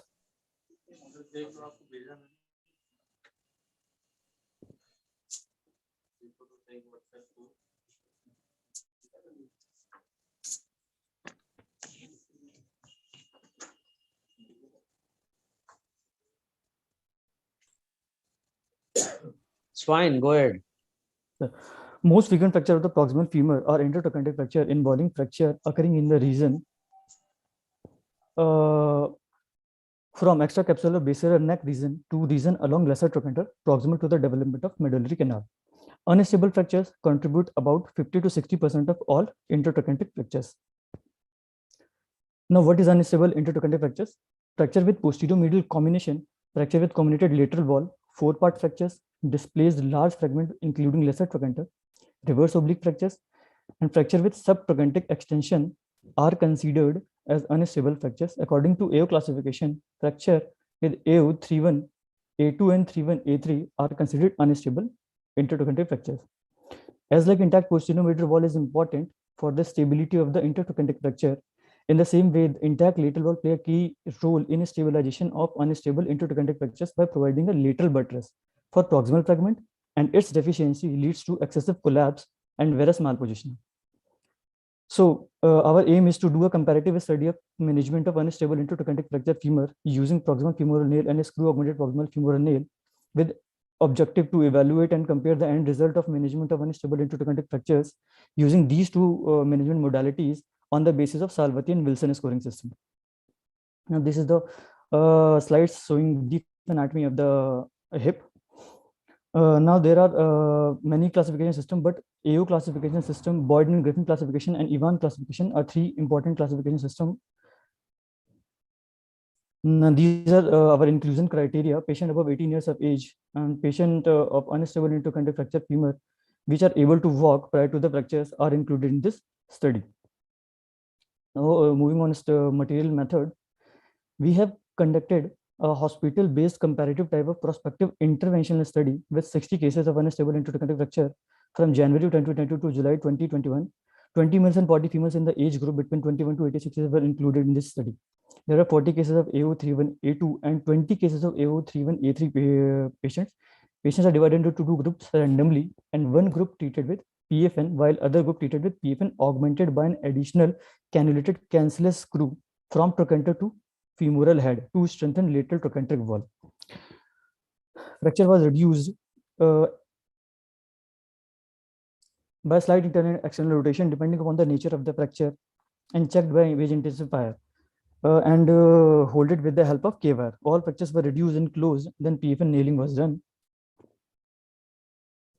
For a screw augmentation of PFN, a guide wire is inserted from the GT neck up to the femoral head. Drilling over the guide wire done, and cancellous screw for augmentation of the appropriate length is inserted and tightened.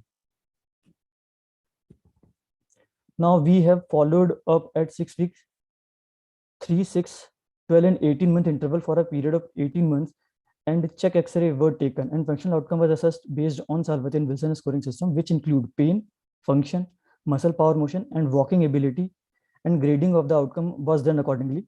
With a score less than 16 was considered poor, 16 to 23 was fair, 24 to 31 was good, and greater than 31 was excellent.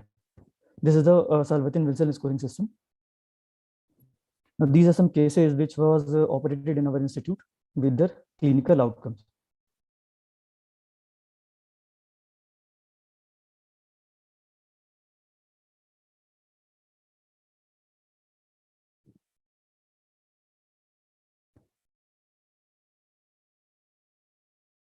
Now moving on the results.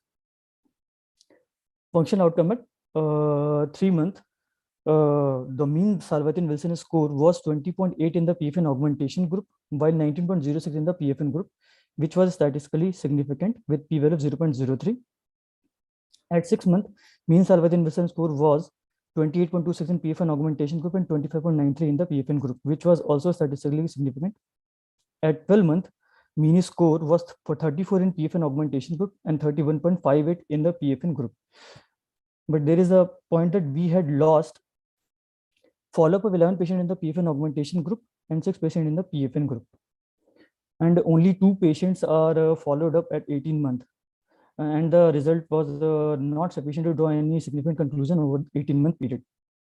84.2% patient in the PFN augmentation group had Sarvatin-Wilson scores greater than 32, which was excellent and comparable to the results of other studies. There was a significant difference regarding to the fracture union time with in PFN augmentation. The mean fracture union time was 12.66 weeks, while in the PFN it is 13.46 weeks. Limb length shortening of PFN of patient in PFN augmentation group was 7.5 mm, which is 10.33 in the PFN group. 3.3% patient in the PFN augmentation group has screw back out as compared to the 6.6% in the PFN group, along with 3.3% of screw breakage in the PFN group. So our conclusion is that in unstable intertrochanteric fracture of femur, PFN screw augmentation have better outcome as compared to PFN. Although PFN screw augmentation has slightly more blood loss, slightly longer duration of surgery, and more radiation exposure as compared to PFN, yet screw augmented PFN is better in terms of functional outcome. Also, patient managed with screw augmented PFN has early fracture union, less post-operative shortening, and less implant-related complication like screw backout and screw breakage, as compared to patient managed with PFN, attributed to the lateral buttressing effect of the screw augmentation. Hence, in our opinion, screw augmentation of PFN may be a better fixation technique for most of the unstable intertrochanteric fracture of femur. Thank you.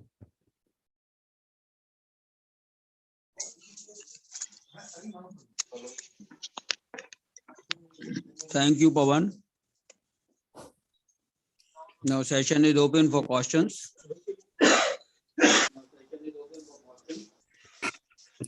Pawan, can you hear me? Yes, sir. Yes, sir. I can hear you. How you randomize your groups? Sir, we have randomized it on the basis of, sir, by the... Hello? Yes, yes, I'm listening you. Hello. I'm listening. Yeah. Sir, I'm audible? Yes, yes, please go ahead. Go ahead. Sir हमने patients को मतलब ये नहीं बताया कि मतलब कौन से पेशेंट्स हमें क्या करेंगे सर. अकॉर्डिंगली हमने सर PFN augmentation और PFN. Okay, so you selected patient by seeing the X-ray. You have not told patient that what you are going to do, right? Yes, sir. Yes, sir. Yes, sir. Oh, okay. And secondly, with your results, have you any literature available about the PFN augmented nails in literature? Sir, there are no literature, but there are 2 or 3 papers was published. In 2018 and in 2022, there were 2 papers showing the result, which is comparable to like 88% patient in these studies have the better result, excellent outcome. Okay. So accordingly, sir, our result are also somewhere there. Okay. Thank you. Pawan, I just want to make I have a suggestion for you. Whenever you present in future, just have your slides in a presentable manner. It's you have presented. It seems to be just like that. You have copy paste your thesis paper, है ना? Okay. Your presentation should be very precise. Yes. Pawan, एक one very small question. You mentioned that screw augmented nailing is having shortening of average 7.5 mm, and the non-augmented were 10.3. Yes. Right? So how does that screw make difference in that shortening? Sir, because varus malpositioning is more in PFN, and the lateral buttressing effect of the screw is also there, which prevent varus malpositioning of the construct. So maybe this. As I have seen your screw, it's going from greater trochanter to your neck almost on 90 degree on 2 or 3 cases. So can you elaborate how can it affect your shortening? So basically, sir, biomechanics of the functioning of the construct is sir not there. मतलब वो sir पता नहीं है, but according to the papers presented before. Because as far as I am concerned, your reduction is the most important part for your shortening, for positioning of proximal screws and everything. Yes, sir. Okay. Nice presentation, Pawan. Thank you. Any more question? So we can move to our next presentation. Dr. Pranav Sharma. Pranav, are you there? Yes, sir. Okay. Yeah, you are very much audible, and start your presentation. Share your screen and start your presentation. Sir, is my presentation visible? Yes, you are audible. Sir, is my presentation visible, sir? Your presentation is visible. Yes, sir. Good evening, respected faculty members and my dear colleagues. It's an honor for me to be presenting my presentation on my research work on this platform, UPOA E-PGCON. My research was a comparative study between anatomical locking compression plate and variable angle anatomical locking compression plate in the management of distal femoral fractures. This was supervised by Professor Dr. S.P.S. Gill, sir. So as we all know, distal femoral fractures are often multifragmentary, comminuted, and are unstable, and hence are challenging fractures to be treated. And the current gold standard treatment that we are using these days is the compression bearing here is the polyaxial plate, otherwise known as the variable angle locking compression plate, which has the option of targeted screw trajectories, providing the dedicated screw trajectories as per our needs.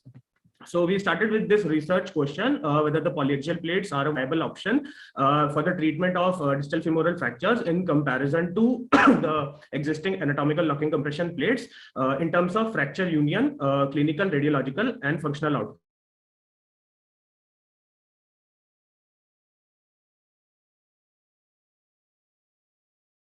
Union rates and the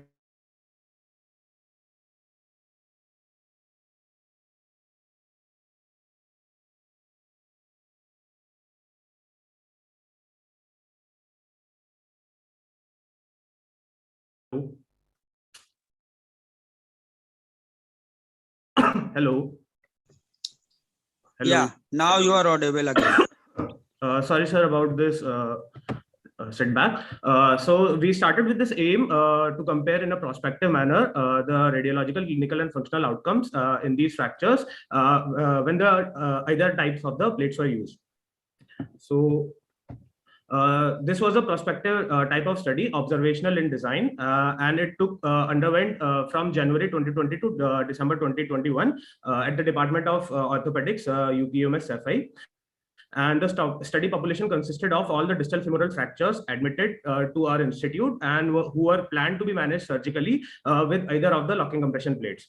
We achieved a sample size, we initially calculated a sample size of 24, which was later on adjusted for attrition, taking 10% more of the cases. And after the whole study was completed, we matched the pair of 25 in each group, as will be discussed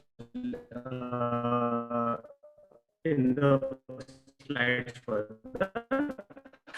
Now, implant design, as we can see on the left-hand side, there is the impression plate, which provides the 90 degrees right angle plate, whereas the locking impression plate, we can see lock the screws in a cone of central axis.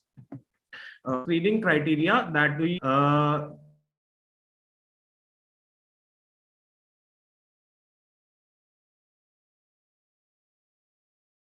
disease or a risk of osteomyelitis or an open fracture.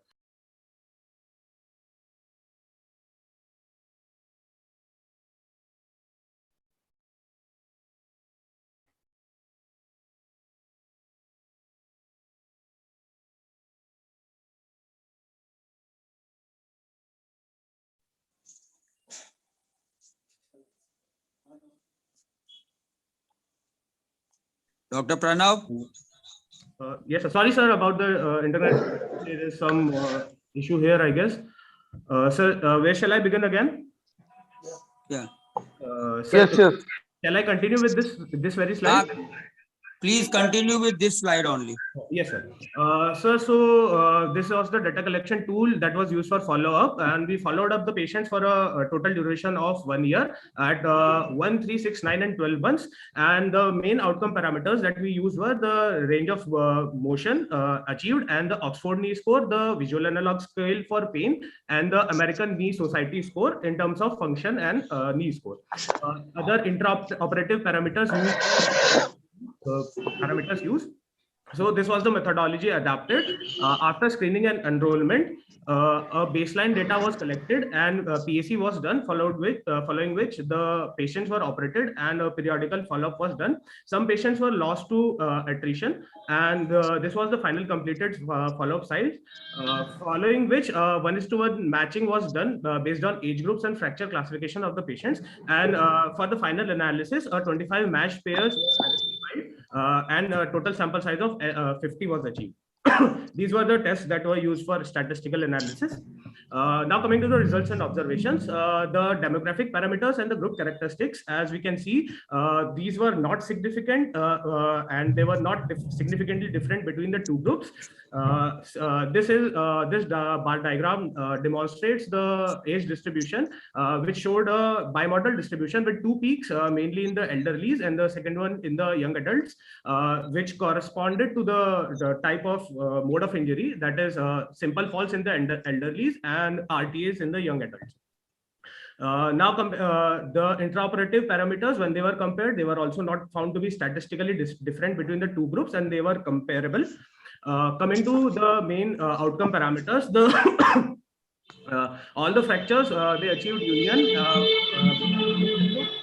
before our final follow-up, and most of the fractures united before the 6-month follow-up, and only 3 patients landed up in delayed union, who were also subsequently treated with bone grafting, and they achieved union by the 9 months.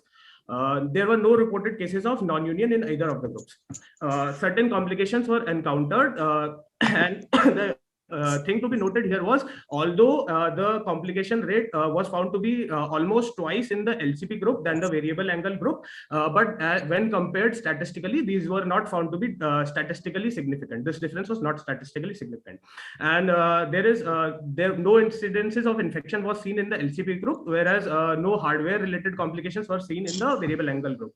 On comparing the functional outcomes, no statistically significant difference was observed in between the two plating systems, as we can see, and will be discussed further individually.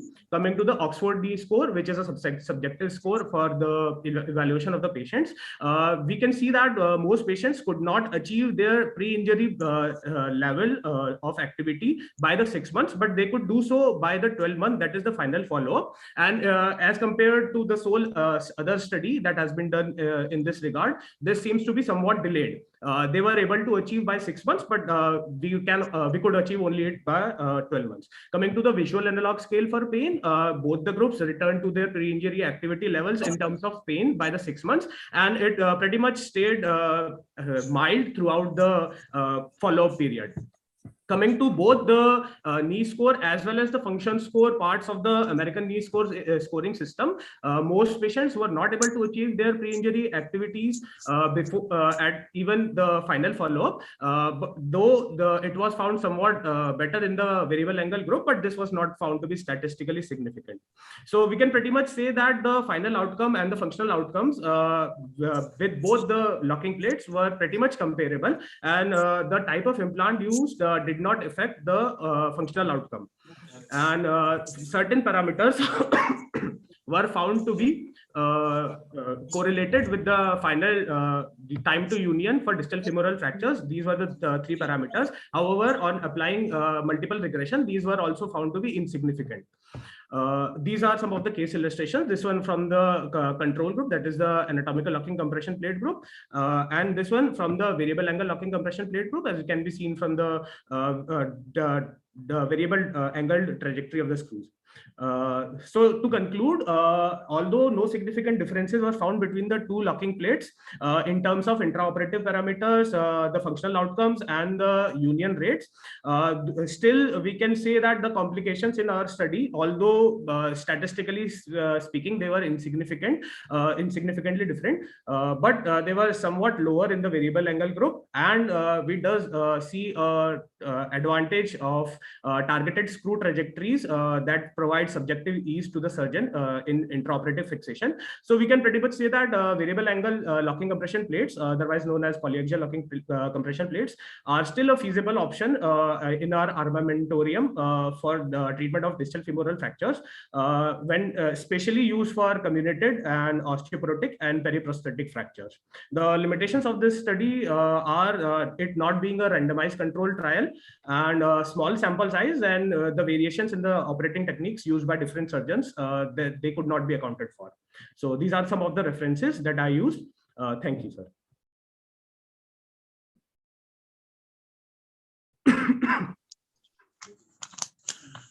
Thank you, Pranav. So it's open for questions. Hello.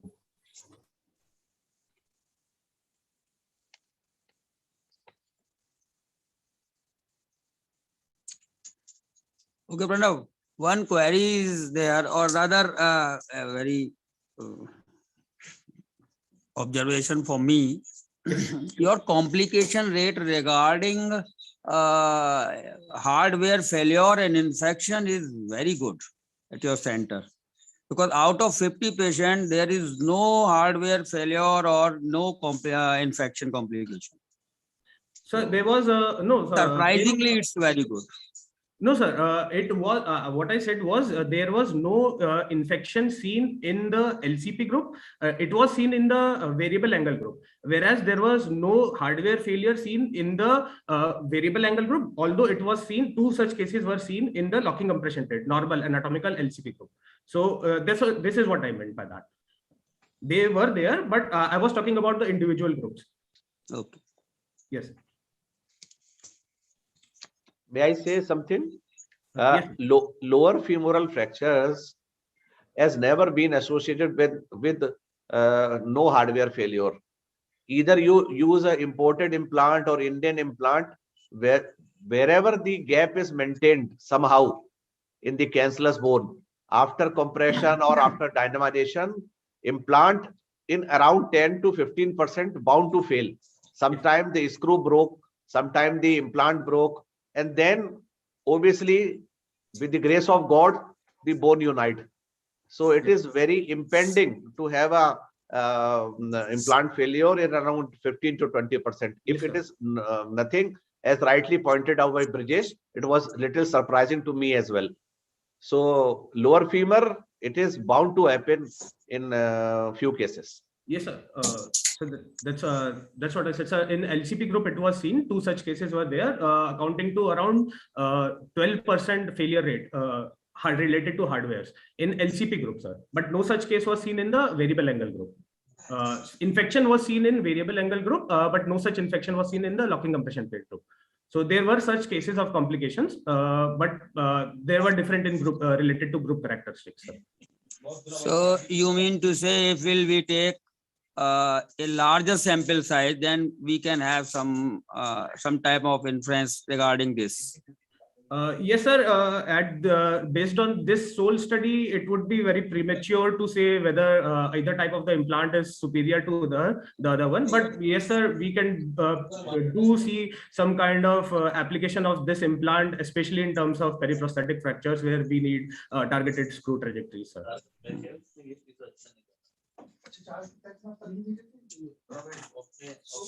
Any other questions, please? Okay. Thank you. Thank you, Pranav. Thank you. So we move to our next speaker, Dr. Sanjeev Joshi. Sanjeev, are you there? Yes, sir. Okay. Am I audible, sir? You are very much audible, and start your screen sharing and start your presentation. Where are you? Sanjeev Joshi. Okay, Sanjeev, start your screen sharing and start your presentation. Yes, sir.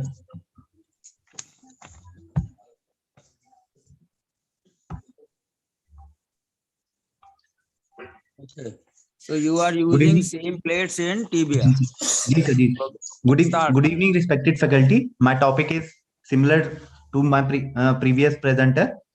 Comparison between conventional and variable angle locking plate in complex proximal tibia fractures.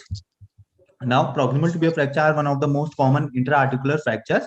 These are mainly divided into high energy fractures and low energy fractures, usually treated by plating.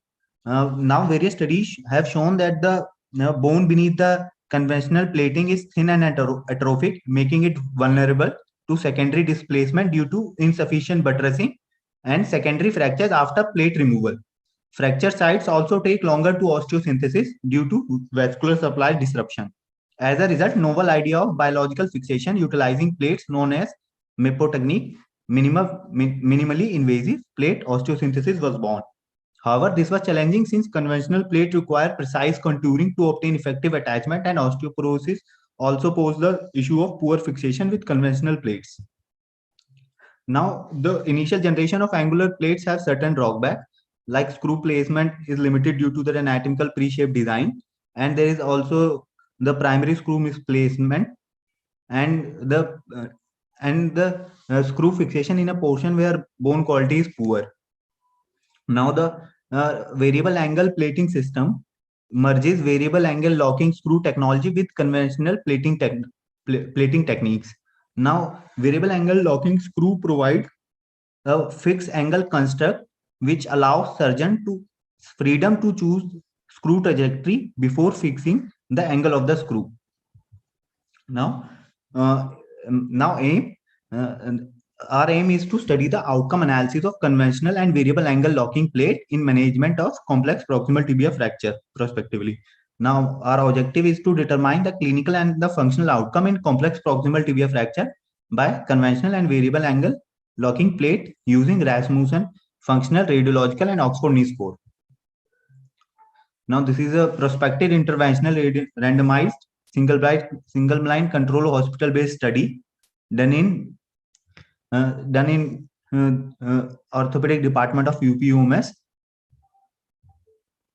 After all the required investigation and PAC checkups, patients were managed using conventional and variable angle LCP. Now, variable angle plate has variable angle holes in plate head, neck, and along the shaft of the plate, which provide variable angle combi holes, which provide flexibility of axial compression and variable angle locking capability throughout the length of the plate shaft. Now, the two rows of the variable angle head provide screws to capture the posteromedial fragment, which also provide the ability to avoid or abut the proximal tibia component in periprosthetic fractures treatment.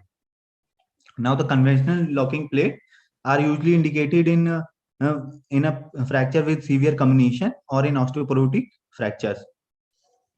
Now the screws, we have used 3 different screws: cortical, cancel, and locking screws. Now the incision which we used in both our treatment modalities was the anterolateral one. Regardless of the surgical incision, care should be taken to minimize the soft tissue stripping. Now the Rasmussen functional grading system, which included pain, walking capacity, clinical signs, and stability. For radiological evaluation, we used Rasmussen radiological grading system, which included articular depression, condylar widening, angulation, and Oxford knee score for clinical evaluation. Now our results. Now post-operative complications. We found similar complication in both the groups, but in conventional LCP, we found 2 cases of superficial infection and 1 case of superficial infection in variable angle LCP.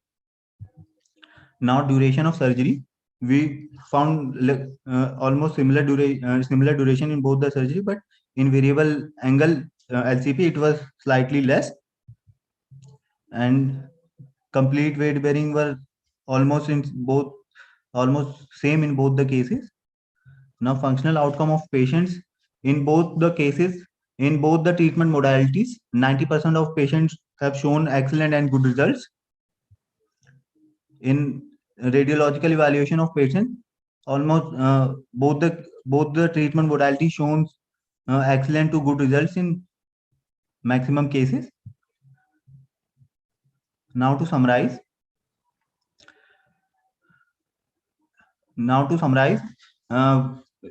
we examined the treatment modalities outcomes in terms of relative complication, range of motion, Oxford knee score, functional outcome, and radiological outcome.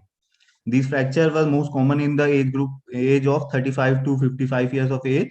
In both conventional and variable angle LCP, road traffic accident were the most common cause. And in both conventional and variable angle LCP, usually provide rigid fixation of both the condyles. But in variable angle LCP patients, there was a chance to fix the posteromedial fragment due to its variable angle screw technology. In our study, we found 2 cases of superficial infection with conventional plating and one patient of superficial infection in variable angle plating. All other complications were similar, almost similar in both the groups. After radiological union, patient was allowed to fully bear the weight. Both conventional and variable angle plating were associated with excellent to good results in functional and radiological results, with majority of patients treated with conventional plating. Now to conclude, the variable angle plating in complex proximal tibial fracture is a good modality which provides early fixation, early mobilization, excellent to good functional and radiological outcomes with lesser complication than conventional plating, although no significant difference was found in functional and radiological outcome between the conventional and radiological variable angle LCP. Variable angle LCP provides firm fixation, prevents malunion due to possibility of a desired direction of screw fixation in posteromedial fragment, which might prevent future collapse. Reviewing the results of our study, we found comparable results between both the groups in line with the current literature. Further prospective randomized trials with higher number of patients are needed to give a better outcome and assessment regarding the clinical and radiological outcome of conventional and variable angle locking plates. Thank you.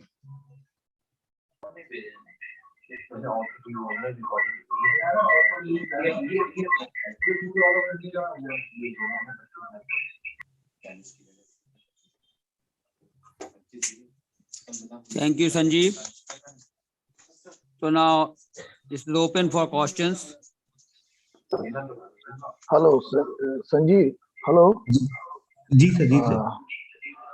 May I ask you one question? You said it provides better fixation. Ji. Variable angle LCP. Ji, sir. Can you explain that? How the variable angle LCP provides a better fixation as compared to conventional LCP? Sir, I didn't mean it was better than conventional LTP. I said कि both the treatment modalities provide better fixation, early mobilization, but there was a chance of preventing malunion in cases of variable angle LCP due to its desired screw direction because of variable angle technology. That is correct. I agree that you have more angular possibilities and you can put screws in different. But once you have fixed, do you think that there is variable angle LCP provide a better fixation as compared to normal conventional LCP? I still don't agree with that.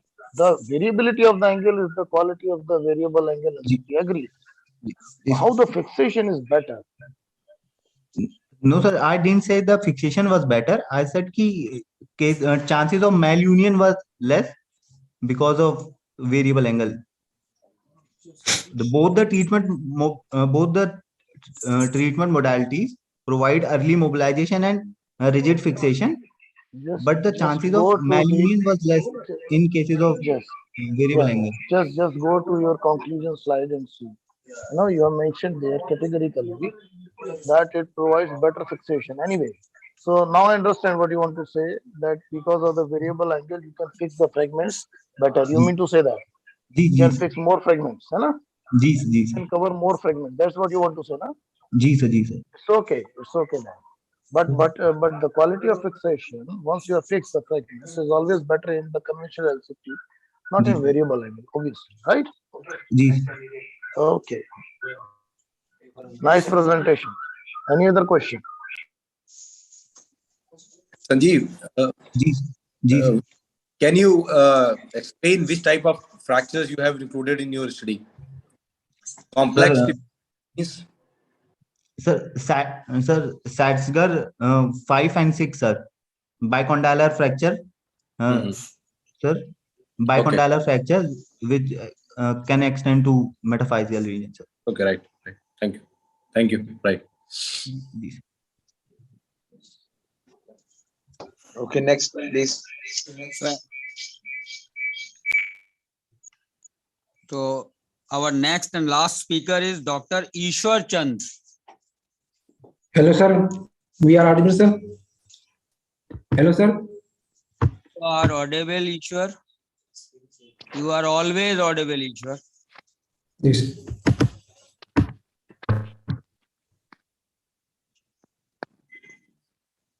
Okay, let's start.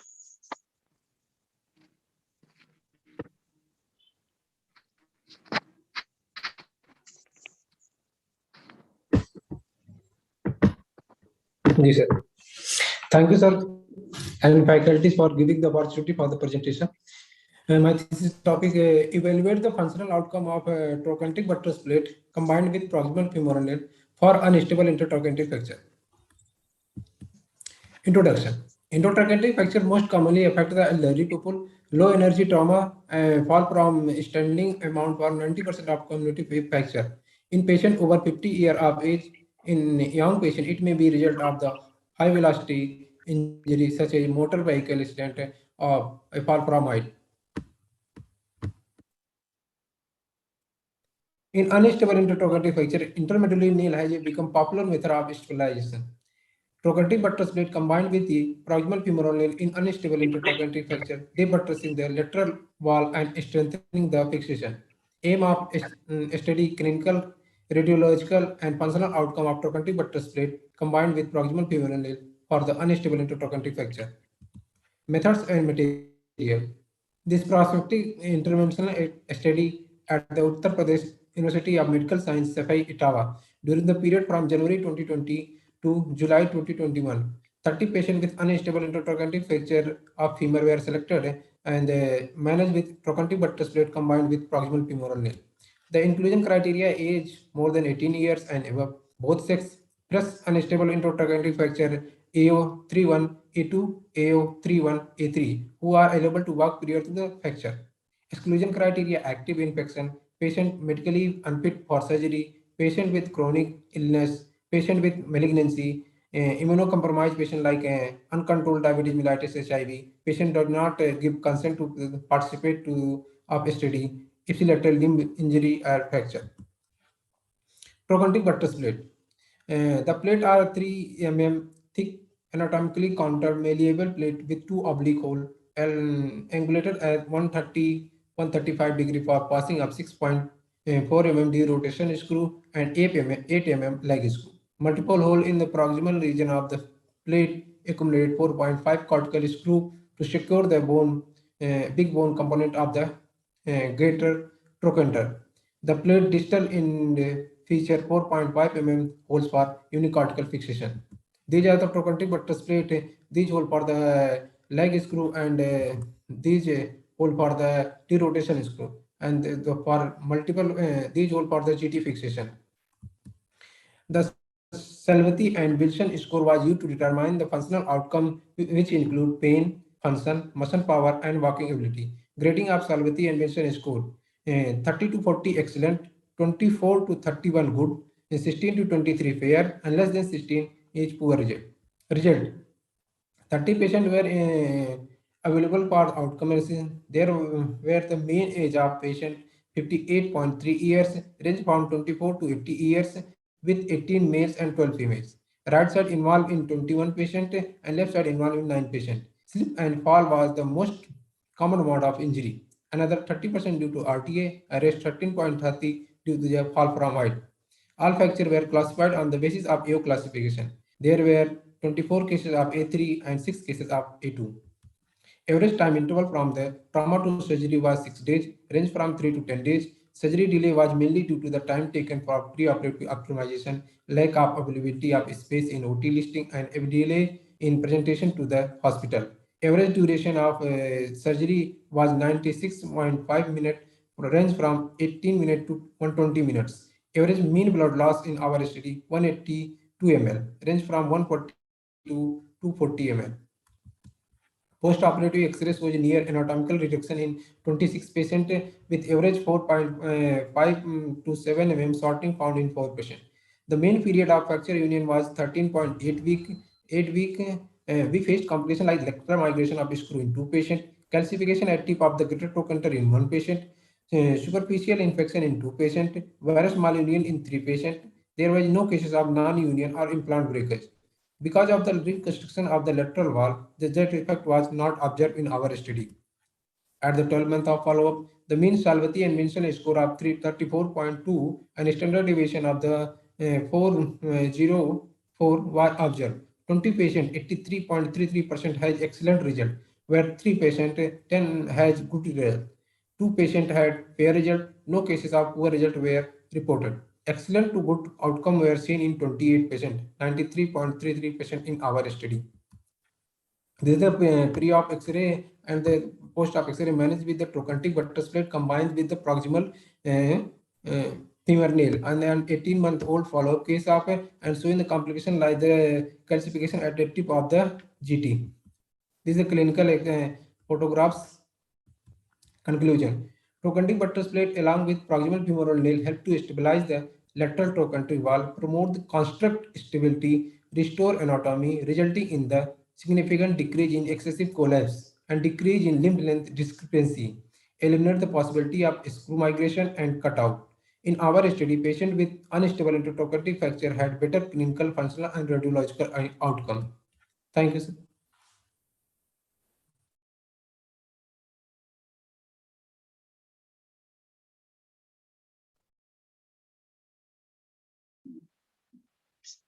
Hello. Well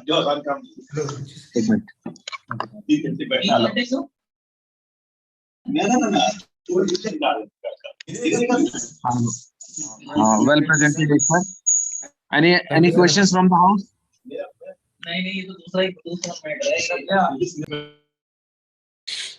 Sure. Yeah. In all the cases, you have used that trochanteric buttress plate, and you had a criteria that you will use these plates in certain specific situations. These are unstable intertrochanteric fractures are used trochanteric buttress plate with long PFN, sir. Any unstable fracture, even if it doesn't have any lateral wall insufficiency, you have put the plate. जी sir lateral wall sir unstable EO classification का criteria के हिसाब से किया गया sir इसमें plate लगाई गई sir But all unstable fractures doesn't have a lateral wall insufficiency. जी सर जी sir. Okay. So have you used plates in all the unstable fracture, or there was a criteria that you have a lateral wall insufficiency, then you have used it? Sir, Very all simple. जी sir. In all unstable fractures you have used it. जी sir unstable sir और maximum cases sir lateral wall cases. How you have seen the lateral wall insufficiency? Have you got CT done or any other criteria to assess that there is a lateral wall insufficiency? Sir, Sorry, just these are experiences. When you present something, you get certain questions. Sir, this was expected from you, Dhawan sir. No, it's a very good presentation and very excellent result he has got. But at least they should know the questions, because once they are presenting their paper somewhere, so you will have certain questions. So these are the questions you will have. So from next time, yeah. Yes, sir. Okay, congratulations for a good presentation. Ishwar, one query. Your average blood loss with nail and plate is very small. I think it's 182 ml only. Yes, sir. So don't you think it's a very little? 182 ml with nail and plate both. Yes, sir. Because your average is also 180 to 240. Yes, sir. In orthopedics, if you are not using blood properly, you will not be a big surgeon here. 182 ml is too low. What I feel, maybe. Okay. Thanks to everybody. Thanks to Dhawan sir. Thank you, sir. Thank you, sir. Thanks, Dhawan sir. Thanks, Sanjeev. Thanks to every chairperson and moderator of this session. I'm highly thankful to all of you. And hopefully we will meet tomorrow evening, 5 to 8 in both the halls, Hall A and Hall B. Thank you, everyone. Thank you, Ashish. Dr. Ashish. हाँ sir मैं उस समय आ नहीं पाया सुन रहा था sir good evening आशीष sir good evening हाँ यार उस समय नहीं ज्वाइन कर पाया आशीष सर अपने थोड़े शुभवचन हमें दें सर नमस्कार सर नमस्कार भैया कल गुड इवनिंग सर काम दे देना हो तो good evening sir nice to see you बिल्कुल nice to see you sir हाँ It's nice to see you, sir. Thanks for joining. नहीं मैं बहुत देर से हूँ यार चलो जी सर थैंक यू सर चलिए सर कल इंतजार रहेगा आपका 5 बजे हाँ कल 5 बजे ठीक है